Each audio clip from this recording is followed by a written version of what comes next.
ವಕ್ರತುಂಡ ಮಹಾಕಾಯ ಸೂರ್ಯಕೋಟಿ ಸಮಪ್ರಭಾ ನಿರ್ವಿಘ್ನಂ ಕುರು ಮೇ ದೇವ ಸರ್ವಕಾರ್ಯೇಷು ಸರ್ವದಾ ಭಕ್ತಮಾನಸ ಹಂಸಾಯ ಸಚ್ಚಿದಾನಂದರೂಪಿಣೆ ನಮಃ ಶಂಕರಲಿಂಗಾಯ ನಮಃ ಸದ್ಗುರುಮೂರ್ತಯೇ. ಅಪ್ಪ ಅವರ ಪಾದಾರವಿಂದಗಳಲ್ಲಿ ಭಕ್ತಿಪೂರ್ವಕ ನಮಸ್ಕಾರಗಳನ್ನು ಸಲ್ಲಿಸಿ ಗುರುಭಕ್ತರಾದ ತಮ್ಮೆಲ್ಲರಿಗೂ ನನ್ನ ಪ್ರೀತಿಯ ನಮಸ್ಕಾರಗಳನ್ನು ಅರ್ಪಿಸುತ್ತಾ ಇಂದಿನ ಸತ್ಸಂಗವನ್ನು ಆರಂಭ ಮಾಡ್ತಾ ಇದ್ದೇನೆ. ಸತ್ಸಂಗಕ್ಕೆ ತಮ್ಮೆಲ್ಲರಿಗೂ ಆತ್ಮೀಯವಾದ ಸ್ವಾಗತವನ್ನು ಕೋರ್ತಾ ಇದ್ದೇನೆ.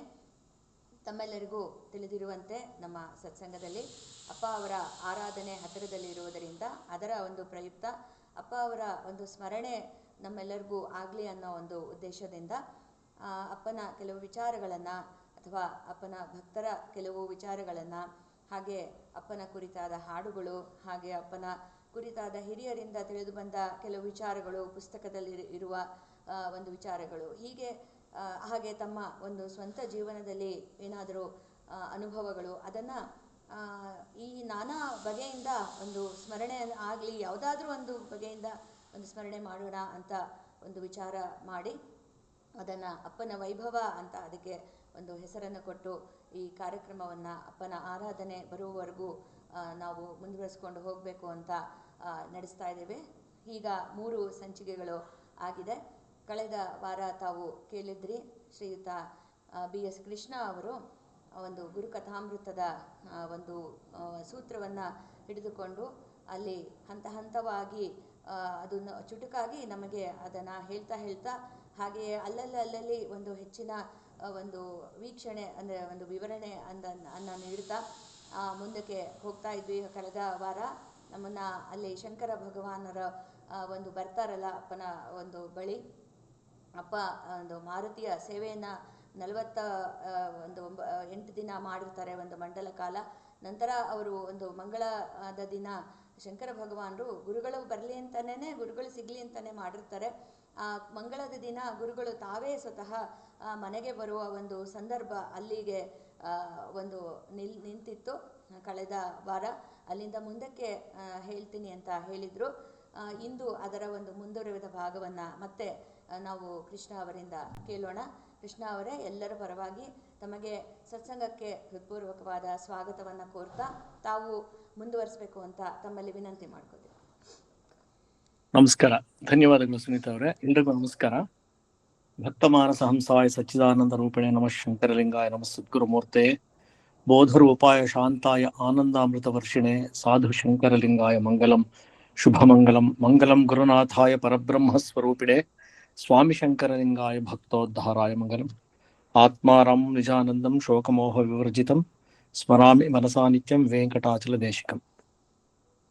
ಕಳೆದ ಬಾರಿ ಸುನೀತಾ ಅವರು ಹೇಳಿದ ಹಾಗೆ ಶಂಕರ ಭಗವಾನರು ನುಲೇನೂರಿಗೆ ಆಗಮಿಸಿದ್ರು. ಅಪ್ಪ ಅವರ ಮನೆಗೆ ಅವರ ಪಾದ ಪೂಜೆಯನ್ನು ಸ್ವೀಕರಿಸಿದ್ರು. ಅವರಿಗೆ ಭಜನೆ ಭಿಕ್ಷಣ ಮಾಡ್ಕೊಂಡು ಬನ್ನಿ ಅಂತ ಹೇಳಿ ಅವರ ನಿರಹಂಕಾರ ಸ್ಥಿತಿಯನ್ನು ನೋಡಿ ಸಂತೋಷ ಪಟ್ಟಿದ್ರು. ಮಂತ್ರೋಪದೇಶವನ್ನೆಲ್ಲ ಕೊಟ್ಟಿದ್ರು. ಅಲ್ಲಿಗೆ ಬಂದು ನಿಂತಿತ್ತು. ಮತ್ತೆ ಅವರು ಶಂಕರ ಭಗವಾನರು ತಮ್ಮ ಗುರುಗಳ ಮಹಿಮೆಯನ್ನು ಹೇಳ್ತಾ ಶೇಷಾಚಲ ಶೇಷಾಚಲ ಶೇಷಾಚಲ ಪಾಹಿಮಾಂ ಪಾಹಿಮಾಂ ಭಕ್ತವತ್ಸಲ ಆ ಭಜನೆಯನ್ನ ಮಾಡ್ತಾರೆ. ನಂತರದಲ್ಲಿ ಅಪ್ಪ ಅವರು ಒಂದು 3 ಚರಣಗಳನ್ನ ಸೇರಿಸಿ ಹಾಡ್ತಾರೆ. ಅದೆಲ್ಲ ಕೇಳಿದ್ವಿ. ಆಮೇಲೆ ಅಪ್ಪ ಅವರಿಗೆ ಹೊಟ್ಟೆ ನೋವು ಬರ್ತಿತ್ತು, ಹಾಗಾಗಿ ಕೀರ್ತನೆಗಳನ್ನು ರಚಿಸಬೇಡಿ ಅಂತ ಶಂಕರ ಭಗವಾನ್ ಹೇಳಿರ್ತಾರೆ. ಆ ಒಂದು ಘಟನೆಯ ಬಗ್ಗೆನೂ ಒಂಚೂರು ಮಾತಾಗಿತ್ತು. ಅಲ್ಲಿಗೆ ಬಂದು ನಿಂತಿತ್ತು. ಅಪ್ಪ ಅವರು ಶಂಕರ ಭಗವಾನರನ್ನ ಬೀಳ್ಕೊಡ್ತಾರೆ. ಅದಾದ್ಮೇಲೆ ನಂತರದಲ್ಲಿ ಶಂಕರ ಭಗವಾನರು ಚಿಕ್ಕಜಾಜೂರಿಗೆ ಬಂದಿರ್ತಾರೆ ಲೋಕ ಸಂಗ್ರಹ ಮಾಡ್ತಾ. ಅವಾಗ ಅವರಿಗೆ ಅಲ್ಲಿ ಬೆನ್ನು ಫಣಿ ಎದ್ದಿರುತ್ತೆ, ಹೇಳಿ ಕಳಿಸ್ತಾರೆ. ಅಪ್ಪ ಅವರು ಶಂಕರ ಭಗವಾನರ ಸೇವೆಗೆ ಅಂತ ಅಲ್ಲಿಗೆ ಹೋಗ್ತಾರೆ. ಅಲ್ಲಿ ಬಿಲ್ವವನದಲ್ಲಿ ಇಳ್ಕೊಂಡಿರ್ತಾರೆ ಶಂಕರ ಭಗವಾನರು. ಅಲ್ಲಿ ಇರ್ಬೇಕಾದ್ರೆ ಒಂದ್ಸಲಿ ಅಲ್ಲಿ ಸುತ್ತಮುತ್ತಲ ಊರಿನಲ್ಲಿರುವಂತಹ ದೇವಿಯ ಮಂಡಲ ಪೂಜೆಯನ್ನು ಮಾಡುವ ಒಂದು ಕ್ರಮವನ್ನು ಅನುಸರಿಸಿರುವಂತಹ ತಂಡದವರು ಬಂದು ಕರೀತಾರೆ ಶಂಕರ ಭಗವಾನರನ್ನ. ದೇವಿಯ ಪೂಜೆ ಇದೆ ಬನ್ನಿ ಅಂತ. ಶಂಕರ ಭಗವಾನರು ಅಪ್ಪ ಅವ್ರನ್ನ ಕಳಿಸ್ಕೊಡ್ತಾರೆ. ನೀವು ಹೋಗಿ ಗುರುಸ್ಥಾನದಲ್ಲಿ ಕೂತ್ಕೊಳ್ಳಿ, ಪೂಜೆ ಮುಗಿಸ್ಕೊಂಡು ಬನ್ನಿ ಅಂತ. ಒಂದು ಪಂಚಮಕಾರದಿಂದ ಮಾಡುವಂತಹ ಪೂಜೆ, ಅದರದೇ ಒಂದು ಕ್ರಮ ಎಲ್ಲ ಇರುತ್ತೆ. ಒಂದು ರೀತಿಯ ಕೌಲ ಮಾರ್ಗ ಅದು. ಅಪ್ಪ ಅವರು ಆ ಪೂಜೆ ಎಲ್ಲ ಆದ್ಮೇಲೆ ಭಕ್ತರು ಬಂದು ಅಪ್ಪ ಅವರಿಗೆ ಪ್ರಸಾದವನ್ನು ಕೊಡ್ತಾರೆ. ಪಂಚಮಕಾರದಲ್ಲಿ ಒಂದು ಆ ದೇವಿಗೆ ಆ ಕ್ರಮದ ಪ್ರಕಾರ ನೈವೇದ್ಯಕ್ಕೆ ಮಾಂಸವನ್ನು ಸಹ ಇಟ್ಟಿರ್ತಾರೆ. ಬಂದು ಅಪ್ಪ ಅವ್ರಿಗೆ ಅದನ್ನು ಕೊಟ್ಟು, ನೀವು ಇದನ್ನ ಸ್ವೀಕರಿಸಿ ನಮಗೆಲ್ಲ ಕೊಡಬೇಕು ಅಂತ ಕೇಳ್ತಾರೆ. ಅಪ್ಪ ಅವರು, ನಾವು ದೃಷ್ಟಿ ಮಾತ್ರದಿಂದಲೇ ಸ್ವೀಕರಿಸಿದೀವಿ, ನೀವೆಲ್ಲ ತಗೊಳ್ಳಿ ಪ್ರಸಾದ ಅಂತ ಹೇಳ್ತಾರೆ. ಆಗ ಅವರು ಒಂದು ಮಾತು ಹೇಳ್ತಾರೆ, ನೀವು ಈ ತರ ಸ್ಥಾನದಲ್ಲಿ ಕೂತಿದ್ದೀರಾ, ಅದ್ವೈತವನ್ನು ಹೇಳ್ತೀರಾ, ಆದ್ರೆ ಪ್ರಸಾದ ತಗೊಳ್ಳಿ ಅಂದ್ರೆ ಏನ್ ಈ ತರ ಮಾಡ್ತಿರಲ್ಲ ಅಂತ. ಆಗ ಅಪ್ಪ ಹೇಳುವಂತಹ ಒಂದು ವಾಕ್ಯ, ಅದ್ಭುತವಾದ ವಾಕ್ಯ. ಅವ್ರು ಹೇಳ್ತಾರೆ, ಅಪ್ಪ ಅವರು, ನೀವು ನಮ್ಮನ್ನ ಗುರುಸ್ಥಾನದಲ್ಲಿ ಕೂಡಿಸಿದೀರಾ ಅಂದ್ಮೇಲೆ ನಾವು ಹೇಳೋ ಮಾತನ್ನು ನೀವು ಕೇಳಬೇಕು, ಮತ್ತು ನಾವು ಭಾವಾದ್ವೈತವನ್ನು ಹೇಳ್ತೇವೆ ವಿನಃ ಕ್ರಿಯಾದ್ವೈತವನ್ನಲ್ಲ ಅಂತ. ಇದು ಬಹಳ ಇಂಪಾರ್ಟೆಂಟ್ ಸೆಂಟೆನ್ಸ್ ಇದು. ಅದ್ವೈತ ಅಂತಲೇ ಹೇಳ್ತೀವಿ ನಿಜ, ಅದ್ವೈತ ಯಾವುದ್ರಲ್ಲಿ ಇರಬೇಕು ಅಂತ ಹೇಳಿದಾಗ ಬರೋ ಪ್ರಶ್ನೆನೇ ಇದು. ಅಪ್ಪ ಕ್ಲಿಯರ್ ಆಗಿ ಹೇಳ್ಕೊಟ್ಬಿಟ್ಟಿದ್ದಾರೆ, ಭಾವಾದ್ವೈತವನ್ನು ನಾವು ಪರಿಪಾಲಿಸ್ತೇವೆ, ಭಾವಾದ್ವೈತವನ್ನ ಹೇಳ್ತೇವೆ, ಕ್ರಿಯಾದ್ವೈತವನ್ನಲ್ಲ. ಕ್ರಿಯೆಯಲ್ಲಿ ಏನು ಮಾಡಿದ್ರು ಸರಿ, ಎಲ್ಲವನ್ನು ಮಾಡ್ಬೋದು, ಯಾವುದಕ್ಕೂ ಭೇದ ಇಲ್ಲ ಅಂತ ಅಲ್ಲ ಅಂತ. ಕ್ರಿಯೆಯ ಮಟ್ಟಿಗೆ ಭೇದಗಳು ಇರ್ತವೆ, ಅವೆಲ್ಲ ಆಯಾ ಕ್ರಿಯೆಗಳು ಆಯಾ ಕಾಲದಲ್ಲಿ ಶಾಸ್ತ್ರವಿಹಿತವಾಗಿ ನಡೀಬೇಕು ಅನ್ನೋದೇ ಸರಿ. ಭಾವನೆಯಲ್ಲಿ ಅದ್ವೈತವನ್ನು ಸಾಧಿಸ್ಬೇಕು ಅನ್ನೋದು ಅದು ಉನ್ನತ ಮಟ್ಟದ ಒಂದು ಚಿಂತನೆ. ಹಾಗಾಗಿ ಅದ್ವೈತವನ್ನ ನಾವು ಯಾವ್ಯಾವುದಕ್ಕೋ ಬಳಸಬಾರದು. ಬಳಸದಿರ ಅದ್ವೈತವನ್ನು ಬಾಹ್ಯದಲ್ಲಿ ಅಂತ ಇನ್ನೊಂದ್ ಕಡೆನೂ ಬರುತ್ತೆ ಭಜನೆಯಲ್ಲಿ, ಶಂಭುಲಿಂಗ ಪದ್ಧತಿಯಲ್ಲಿ. ಇದನ್ನ ನಾವು ಗಮನಿಸಿದಾಗ ಗೊತ್ತಾಗುತ್ತೆ, ಅದ್ವೈತವನ್ನ ನಾವು ಯಾವ ಮಟ್ಟದಲ್ಲಿ ನಿಂತು ನೋಡಬೇಕು, ಅದಕ್ಕೆ ಯಾವ ರೀತಿಯ ಸಾಧನೆ ಸಲಕರಣೆ ನಮ್ಮಲ್ಲಿ ಇರಬೇಕು ಅನ್ನೋದು ನಮಗೆ ಮನದಟ್ಟಾಗ್ಬೇಕು. ನಂತರದಲ್ಲಿ ಅದ್ವೈತ ಅನ್ನೋದು ಬರುತ್ತೆ. ಇಲ್ಲಿ ಅಪ್ಪ ಆ ಒಂದು ವಾಕ್ಯವನ್ನ ಹೇಳಿ, ಅದ್ವೈತ ಯಾವ ಮಟ್ಟದಲ್ಲಿದೆ, ಹೇಗೆ ಪರಿಪಾಲಿಸ್ಬೇಕು ಅನ್ನೋದು ಹೊರ ನೋಟಕ್ಕೆ ಒಂದು ಚಿಕ್ಕದಾದಂತಹ ಒಂದು ವಾಕ್ಯ ಇದು, ಅದರ ಅದ್ಭುತವಾದಂತ ವಾಕ್ಯ. ಭಾವಾದ್ವೈತವನ್ನು ನಾವು ಹೇಳ್ತೇವೆ ವಿನಃ ಕ್ರಿಯಾದ್ವೈತವನ್ನ ಅಲ್ಲ ಅಂತ. ಈ ವಿಚಾರವನ್ನು ಬಂದು ಆಮೇಲೆ ಶಂಕರ ಭಗವಾನರಲ್ಲಿ ನಿವೇದಿಸ್ಕೊಳ್ತಾರೆ ಈ ತರ ಅಂತ. ಶಂಕರ ಭಗವಾನರಕ್ಕೆ ಹೇಳ್ತಾರೆ, ಶೇಷಾಚಲ ನಿಮ್ಮನ್ನು ಪರೀಕ್ಷೆ ಮಾಡಬೇಕು ಅಂತ ಮಾಯನ್ ಕಳಿಸಿದ್ದ, ಮಾಯೆ ನಿಮ್ಮ ಹತ್ರ ಸುಳಿದೀತೆ ಅಂತ ಕೊಂಡಾಡ್ತಾರೆ. ಆಮೇಲೆ ಹಿಂದಿರುಗ್ತಾರೆ ಊರಿಗೆ. ಅಪ್ಪ ಅವರು ಕ್ರಮೇಣ ಅವರು ಲೋಕ ವ್ಯವಹಾರ ಸಂಪೂರ್ಣವಾಗಿ ಕಡಿಮೆ ಮಾಡ್ತಾ ಬಂದ್ಬಿಟ್ಟಿರ್ತಾರೆ, ಆಂತರ್ಯದಲ್ಲೇ ಹೆಚ್ಚೆಚ್ಚಿಡ್ತಾ ಇರ್ತಾರೆ. 1925ನೇ ಇಸ್ವಿನಲ್ಲಿ, ಅಂದ್ರೆ ಅಪ್ಪ ಅವರಿಗೆ ಆಗ 45 ವರ್ಷ ಆಗಿರುತ್ತೆ. ಶಂಕರ ಭಗವಾನರು ನುರೇನೂರಿಗೆ ಬಂದಿದ್ದವರು ಅಪ್ಪ ಅವ್ರನ್ನ ತಮ್ಮ ಹತ್ರ 1 ವರ್ಷ ಕಾಲ ಕಳಿಸ್ಕೊಡಿ ಅಂತ ಪಾರ್ವತಮ್ಮನವರಲ್ಲಿ ಅನುಮತಿ ಕೇಳ್ತಾರೆ. ಪಾರ್ವತಮ್ಮನವರು ನಾನು ಸಹ ಬರ್ತೀನಿ ಅಂದಾಗ, ಅಲ್ಲಿ ನೀವು ಇಲ್ಲೇ ಇರ್ರಿ ಅಂತ ಹೇಳ್ತಾರೆ. ಕಳಿಸ್ಕೊಡಿ ರಂಗಣ್ಣವ್ರನ್ನ ಅಂತ ಹೇಳ್ತಾರೆ. ಒಪ್ಸಿ ಅವ್ರಿಗೆ ಬರೋ ಅಂತೆ ಹೇಳಿ ಹೋಗ್ತಾರೆ. ಆಮೇಲೆ ಅಪ್ಪ ಅವರಲ್ಲಿಗೆ ಹೋಗ್ತಾರೆ. ಲಕ್ಷ ಬ್ರಾಹ್ಮಣ ಸಂತರ್ಪಣೆ ನಡೀತಾ ಇರುತ್ತೆ ತಿಪ್ಪಾಪುರದಲ್ಲಿ ಅಷ್ಟೊತ್ತಿಗಾಗ್ಲೆ. ಅಪ್ಪ ಅವರು ಅಲ್ಲಿ ಹೋಗಿ ಅಲ್ಲಿ ಕೆಲವು ಸೇವಾ ಕಾರ್ಯಗಳಲ್ಲಿ ನಿರತರಾಗ್ಬೇಕು ಅಂತ ಅನ್ಕೊಳ್ತಾರೆ. ಆದ್ರೆ ಶಂಕರ ಭಗವಾನರು, ಅವೆಲ್ಲ ನಿಮಗ್ ಬೇಡ ಮಹಾರಾಜ್, ಅದನ್ನೆಲ್ಲ ದುಡ್ಕೊಳ್ಳೋರು ಇರ್ತಾರೆ, ದುಡ್ಕೋತಾರೆ, ನೀವು ಬನ್ನಿ ಅಂತ ಹೇಳ್ಬಿಟ್ಟು ಅಪ್ಪ ಅವರಿಗೆ, ಇಲ್ಲಿ ತುಂಬಾ ಜನ ಬೋಧೆ ಕೆಳಗ್ ಬಂದಿದ್ದಾರೆ, ನೀವು ಬೋಧೆ ಮಾಡಬೇಕು ಅಂತ ಅಂತಾರೆ. ಅಪ್ಪ ಅವ್ರಂತಾರೆ, ನನಗೆ ಏನ್ ಗೊತ್ತು, ನಾನು ಅಣು ಮಾತ್ರ, ನಿಮ್ಮ ಬೋಧೆಯನ್ನ ಕೇಳಕ್ ಬಂದಿದ್ದೀನಿ ಅಂತ.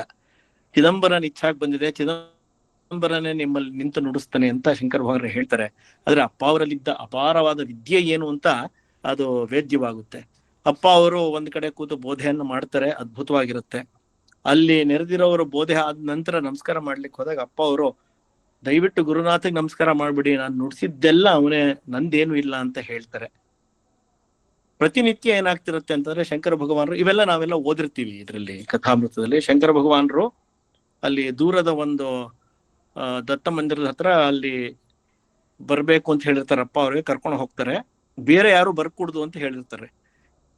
ಅಲ್ಲಿ ಪಾದುಕಾ ಮಂದಿರದ ಹಿಂದೆ 2 ಬಂಡೆ ಇರುತ್ತೆ. ಯಾವ್ದಾರ ಒಂದು ಬಂಡೆ ಮೇಲೆ ಶಂಕರ ಭಗವಾನರು ಕೂತ್ಕೋತಾರೆ, ಅವರ ಪದತಲದಲ್ಲಿ ಅಪ್ಪ ಅವರು ಕೂತ್ಕೋತಾರೆ. ಅಲ್ಲಿ ಅಪ್ಪ ಅವರಿಗೆ ಆಧ್ಯಾತ್ಮ ವಿದ್ಯೆಯ ಸಕಲ ಶಿಕ್ಷಣವನ್ನು ಶಂಕರ ಭಗವಾನರು ಕೊಡ್ತಾರೆ. ಪ್ರತಿ ರಾತ್ರಿ ಅಲ್ಲಿಗೆ ಹೋಗೋದು, ಬೋಧೆ ಮಾಡೋದು, ಮತ್ತೆ ಬೇರೆ ಯಾರು ಬರ್ಕೂಡುದು ಅಂತ ಆಜ್ಞೆ ಬೇರೆ ಆಗಿರುತ್ತೆ. ಈ ರೀತಿ ಅದ್ಭುತವಾದಂತಹ ಒಂದು ವಿದ್ಯೆಯ ಶಿಕ್ಷಣ ಆಗುತ್ತೆ ಅಪ್ಪ ಅವರಿಗೆ ಶಂಕರ ಭಗವಾನರಿಂದ. 1 ವರ್ಷದ ಕಾಲ ಅಂತ ಹೇಳಿರ್ತಾರೆ ಶಂಕರ ಭಗವಾನರು. ಒಂದು 7-8 ತಿಂಗಳು ಆಗುವಷ್ಟರಲ್ಲಿ ಶಂಕರ ಭಗವಾನ್ ಅಪ್ಪ ಅವ್ರನ್ನ ಕರೆಸಿ, ನೀವು ಊರಿಗೆ ಹೊರಡ್ರಿ, ಮನೆತನದ ವ್ಯವಹಾರ ಸರಿ ಮಾಡ್ಕೊಳ್ಳಿ ಅಂತ ಹೇಳ್ತಾರೆ. ಅಪ್ಪ ಹೊರಟು ಸಿದ್ಧನಾಗಿ ಬಂದು ಗುರುಗಳ ಮುಂದೆ ನಿಂತಾಗ ಶಂಕರ ಭಗವಾನರು ಅವರಿಗೆ ಒಂದು ಕಾವಿ ಧೋತ್ರನ, ತಮ್ಮ ಧೋತ್ರವನ್ನ ಅವರ ತಲೆಗೆ ಸುತ್ತಿ ಅವರನ್ನ ಆಲಿಂಗಿಸಿಕೊಂಡು ಹರಸಿ, ಅವರಿಗೆ ಮುಂದೆ ಮಾಡಬೇಕಾಗಿರುವಂತಹ ಕೆಲಸ ಯಾವುದು, ಅಪ್ಪ ಅವರು ಗುರುವಾಗಿ ಪ್ರಕಟವಾಗುವ ಕಾಲ ಯಾವುದು, ಮತ್ತೆ ಅಪ್ಪ ನಿರ್ವಹಿಸಬೇಕಾದ ಕೆಲಸ ಯಾವುದು, ಅವಾಗ ಅಪ್ಪನಿಗೆ ಬರುವಂತಹ ಹೆಸರು ಯಾವುದು, ಇವನ್ನೆಲ್ಲ ತಿಳಿಸ್ತಾರೆ. ಆಮೇಲೆ ಹೇಳ್ತಾರೆ, ಮತ್ತೆ ಈ ಘಟದ ಸಗುಣ ದರ್ಶನ ನಿಮಗಿಲ್ಲ, ಮತ್ತೆ ಗುರುವಾಗಿ ನಾನು ನಿಮಗೆ ಸಿಕ್ಕಾಗ ಯಾವ ರೂಪದಲ್ಲಿ ದರ್ಶನವನ್ನು ಕೊಡ್ತೀನೋ ಅಥವಾ ಆ ಗುರುವನ್ನ ಗುರುತಿಸುವ ಬಗೆ ಏನು ಅಂತ ಹೇಳ್ತಾರೆ. ಯಾವ ದೇಹದಲ್ಲಿ ಸೂರ್ಯಮಂಡಲ ಮಧ್ಯಸ್ಥನಾದ ದತ್ತಾತ್ರೇಯನ ದರ್ಶನ ಆಗತ್ತೋ, ಮತ್ತೆ ನಾವು ಈಗ ನಿಮಗೆ ಹೇಳೋ ಮಾತನ್ನ ಯಾರು ಹೇಳ್ತಾರೋ ಅದೇ ನಾವು ಅಂತ ತಿಳಿಯಿರಿ ಅಂತ ಹೇಳಿ ಆಮೇಲೆ ಹೇಳ್ತಾರೆ, ನಿಮ್ಮಲ್ಲಿ ಎಲ್ಲವೂ ಸಿದ್ಧವಾಗಿದೆ, ಕಾಲಕ್ಕಾಗಿ ನೀವು ಸ್ವಲ್ಪ ಕಾಯಬೇಕು, ಇನ್ನೂ ಒಂದು ಸ್ವಲ್ಪ ಮಟ್ಟಿಗೆ ಕಾಯಬೇಕು, ಅದು ಬಂದೇ ಬರುತ್ತೆ, ಸಹಜ ಸಿದ್ಧರು, ನೀವು ಕಾಯಿರಿ ಅಂತ ಹೇಳಿ ಬಿಟ್ಕೊಡ್ತಾರಪ್ಪ ಅವ್ರನ್ನ, ಹೋಗ್ ಬನ್ನಿ ಊರಿಗೆ ಅಂತ. ಈ ರೀತಿ ಶಂಕರ ಭಗವಾನರು ಕೃಪಾರ್ಷೀದವಾದವನ್ನ ಮಾಡಿ ಹರಸ್ ಕಳಿಸ್ತಾರೆ ಅಪ್ಪ ಅವ್ರನ್ನ. ಶಂಕರ ಭಗವಾನರ ಬಗ್ಗೆ ಒಂದು ಸ್ತೋತ್ರ ಇದೆ ಗುರುಕಥಾಮೃತದಲ್ಲೇ, ಇದನ್ನು ಅರಾಸಿಯವರು ರಚಿಸಿದ್ದು. ನಿತ್ಯಾನಂದಂ ನಿರ್ವಿಕಲ್ಪಂ ಭಕ್ತ ಕಾರ್ಯ ಸುರದ್ರುಮಂ ಶೇಷಾಚಲ ಕೃಪಾಪಾತ್ರಂ ಶ್ರೀಶಂಕರಮಹಂ ಭಕ್ತೆ ಅಂತ ಆ ಚಾಪ್ಟರ್ ಶುರುನಲ್ಲೇ ಬರುತ್ತೆ. ಅದ್ಭುತವಾದಂತಹ ಶ್ಲೋಕ ಇದು. ನಿತ್ಯಾನಂದಂ, ನಿತ್ಯಾನಂದನೇ ಆಗಿದ್ದವನು, ನಿರ್ವಿಕಲ್ಪಂ, ಯಾವ ವಿಕಲ್ಪವೂ ಇಲ್ಲದವನು, ಭಕ್ತ ಕಾರ್ಯ ಸುರದ್ರುಮಂ, ಎಷ್ಟು ಚೆನ್ನಾಗಿದೆ ನೋಡಿ ಇದು.